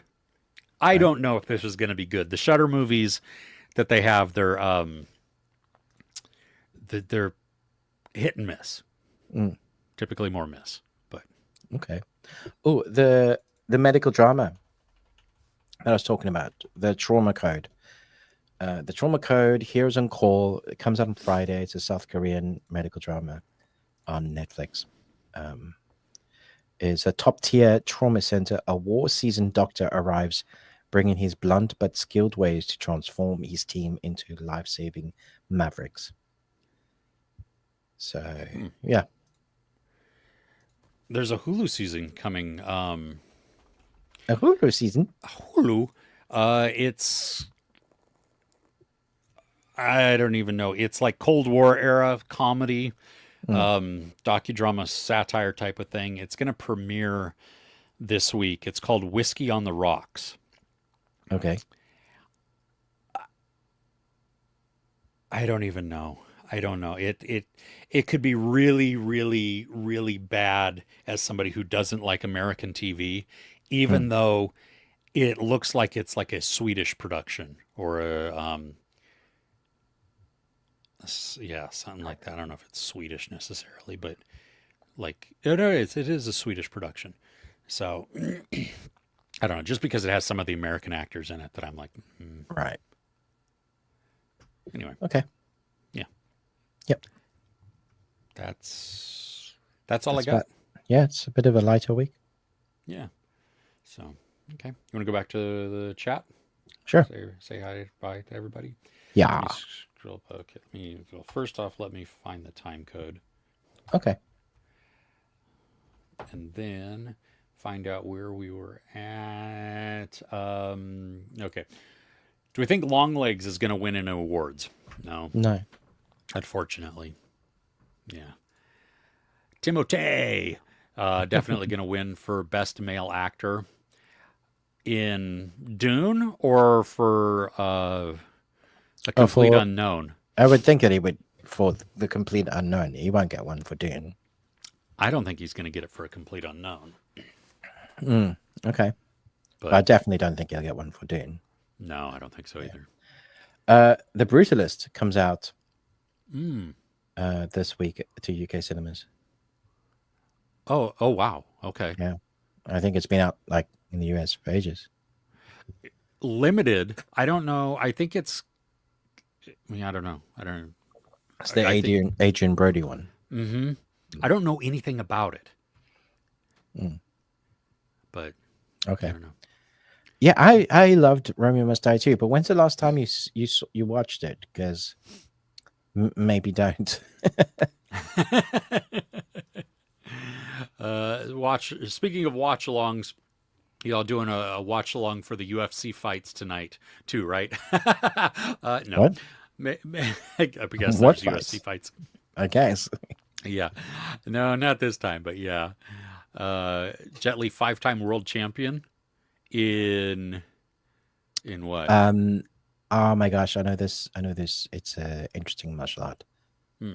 He was performing for the president of his country when he was like 12 or something ridiculous. Whoa! Yeah, it was.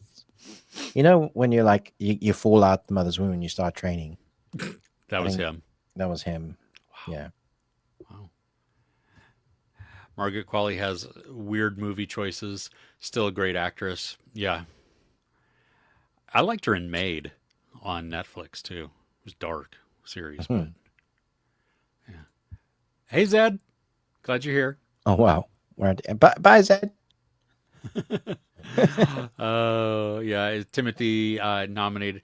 I don't know what he's. I don't even. Has the Academy Award nominations even come No, out they yet? haven't come out yet. Okay, yeah, that's it. Let's see. Crochet Well and Listen thinks Dune 2 will be snubbed. Uh, they gave their Golden Tomato Award, huh? Okay, because they Who were cares? snubbed at the Golden Globes. Oh, there you go. Funny. Excuse me. We people hope Dune 2 wins something, but hope he wins for a complete unknown. It might Okay. win for visual effects. I don't know. Yeah, maybe. Is Wicked gonna win anything? Oh my gosh. I Doubtful. You know what will probably happen? They won't win anything, but they'll get to do a number at the Oscars. That will be on my bingo card for sure. I don't know if they'll get to do a number though, because I think the qualifications is it for like best original song is it has to be written for that movie. Surely one of the songs will be nominated, and Well, they're it'll be the other animated films. That'll be the songs. So you'll have Mufasa, you'll have In and Out 2, you will have a Memoir of a Snail, you'll have Flow. robots, Oh, the Wild Robot. Wild Robot, For best original song, maybe. I think they're gonna put more live action stuff in there though too. Yeah. What about what's his face that did Robbie that we were Williams. just talking about? Oh, Robbie Oh Williams. Do you no, think he'll Robbie. go? No, because it's not a like at least at the Golden Globes they felt that his song that he does, the one song that he does in there for the movie, sounded too much like Jim Croce, Oh, I think. okay. And he was like, whatever. Okay, that's fine. I'm not going Whatever. to argue with it. Yeah. Cool. Oh, okay. So Viral versus Brother, 350 a year package though. salary is a 23. 23. Dude. Okay, that's a decent package for anybody in America, not just a You're about bachelor. 23? Dude, that is Nice. Well done, sir. yeah. As a older guy, I do not make anywhere near that. Now move to the UK. Yeah. Oh gosh. Planet Earth Asia is coming this week on AMC Plus and BBC America. Ooh, that's nice. Oh, that's a wildlife doc, yeah? Yeah, I think so. Yeah. Prime Target. Yep. Apple TV. Best Heart Attack of My Life on Hulu. Huh. Haven't heard of that one. Oh, The Mythic Quest is back. Okay. season 4. Yeah. Night Agent, Flight Risk, and Inheritance. Flight Risk, That's the Mel Gibson directed movie with which the trailer shows the whole movie. yeah. Cinemark Oh. is doing a free Whole screening. movie. My wife's like, hey, Cinemark's doing a free screening of that, and I was like, I'm not watching it. So there you go. Whole He's- movie. yeah. Like, I do want to see it because Mel Gibson directs well. if you He's think a about the nut films job, he's though. directed, it doesn't He's got matter. his It's a head. nut job. He's got his head up Trump's ass. I'm sorry. Well, I mean, half of America does, so that I doesn't know, and surprise that's me. why I have got a big backyard and I'm digging holes. But Apocalypto, Passion of the Christ, Braveheart, Yeah, you know, yeah, I fantastic understand. director. Yeah, Okay. yeah, yeah. Uh, The End, a musical at the end of the world. Um, is that where the do you find one? all this stuff, A Christian? musical at the end of the world. Is this the one that I?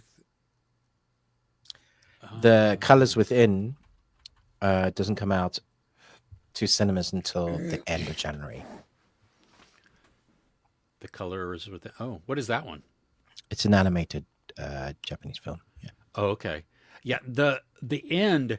This is one that I actually a little intrigued about because it had I don't know where it came out. I mean, it was out at TIFF, but it might have even come out at like a limited release last year at the end of last year.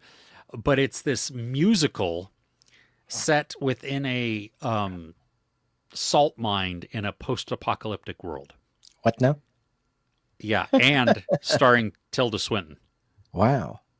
That might be just a little bit too crazy for me. It's like the That's a bit cast too is much. stacked. George McKay, Moses Of course it Ingram, is. Michael Shannon. Oh, I but imagine this is day one for you. And repeat viewings. I don't know. It looks weird. Like Yeah, I you don't. I like mean, weird. I do like weird, and I love musicals, but I don't Oh. know. This one is. Yeah, well, I don't know. We'll see. Might be too weird. It might be. Yeah, I've not heard of Between Borders. One of them days. Brave the Dark. That sounds familiar. Presence. I want to see. Yeah. Yeah, thanks. I heard that Apple TV gives the best screeners for reactors. What's a reactor? I don't know what a reactor is. Maybe like a trailer react, or I don't know what a reactor is. I don't either. Yeah. And they don't care, to be honest. They have a press screening site, and you can ask for whatever you want. If you're lucky enough, you can have complete access, and that's all on there. Or you just ask for a bunch of stuff, and they'll give you what they feel like allocating you, and that's how the cookie crumbles. Yeah. They fixed my glitch and broke yours. Yeah. Yeah.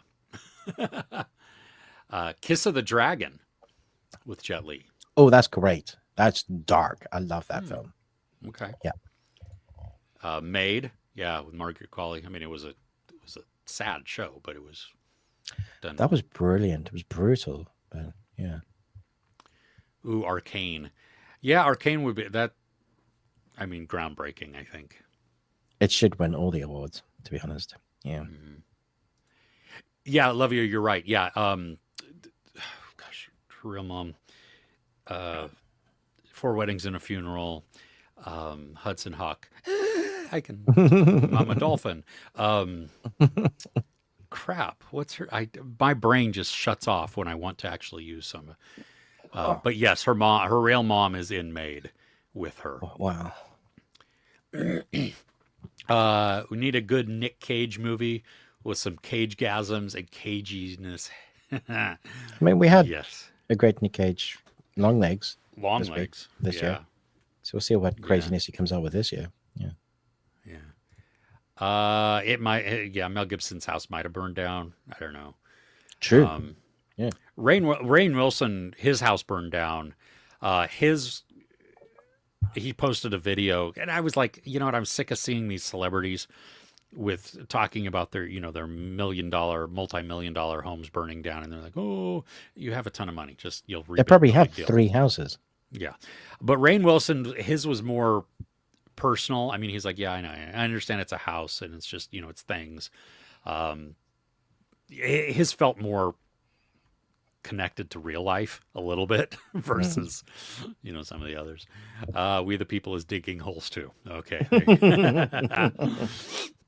I have not watched Den of Thieves 2. I am not going to be watching I don't plan on watching that at all. Yeah, my guess is no. Not a cinema. I watched Worthy. Jeremy Jones's review Uh-huh. on it. And I was like, yep, gonna steer far away from that. Ah. Uh, oh. Oh, okay. Uh, oh, yeah. Okay, so trailer reaction type of things like that. Um, yeah, I don't know if Apple, who they give that to. Because when I Apple got it, will. I Yeah. had to have, like, There's like serious embargoes on some of their stuff. yeah. So I don't know how they would do screeners What? for Well, that. yeah, because you can watch the trailers just online Yeah, the trailers on you can do that, YouTube but or whatever. Yeah. there's no ways they would allow you to put an episode up live while you're No, reacting to it. That would no. be demonetized into oblivion. Oh, yeah. Yeah. No, yeah. Boneface. Yeah, I saw that. That's Mel Gibson movie. Boneface is a Mel Gibson movie? I don't know what I'm talking about. Oh, okay. I was like, what? Let's see here. I can't imagine this is probably going to be. Yeah, that's exactly what I thought it was going to be. Um, it has Jeremy London in it, but I'm not sure what he's done for like ever. Ha! Okay. It's probably like a Tubi or a Shutter or something like that. To Bunny, ball. Yeah, thank you. See, exactly. That's. I appreciate the Hudson Hawk reference there. Interested in Companion, the one with Jack Quaid? Yes, and Sophie Thatcher. Um, I I think my youngest saw the part of the new trailer, and it gives like way too much. So if you can, stay away from those if you want to. Boneyard. That's the new Mel Gibson movie. I knew it had bone in it. Boneyard. It's on Prime. Ah, okay. Why should we care about celebrities' houses burning down and more road? People can't afford another house. Yeah, no, exactly. I totally get you. That's exactly it. Yeah. Okay, Seven Seas. Hey, thank you for being here. We'll see you Toodles. next week. Yeah. Mel Gibson said Ed Harris stays a couple blocks from him, and his house was burned down too. Yeah, the devastation. The pictures is phenomenal and horrifying. I hope the animals these celebrities have been looked after, because I saw there were a couple of people who own stables that were putting online saying, hey, if you need places for your horses just to be able to come and, we have trailers, we have, come and get your horses out of there. Yeah. Yeah, and you saw a lot of them too that like firefighters with dogs that were coming up to them or something because the dogs they didn't know where their owner was, and obviously terrified. Yeah. So, Low Life's coming to Tubi as an original horror. Wow. All right. Tubi.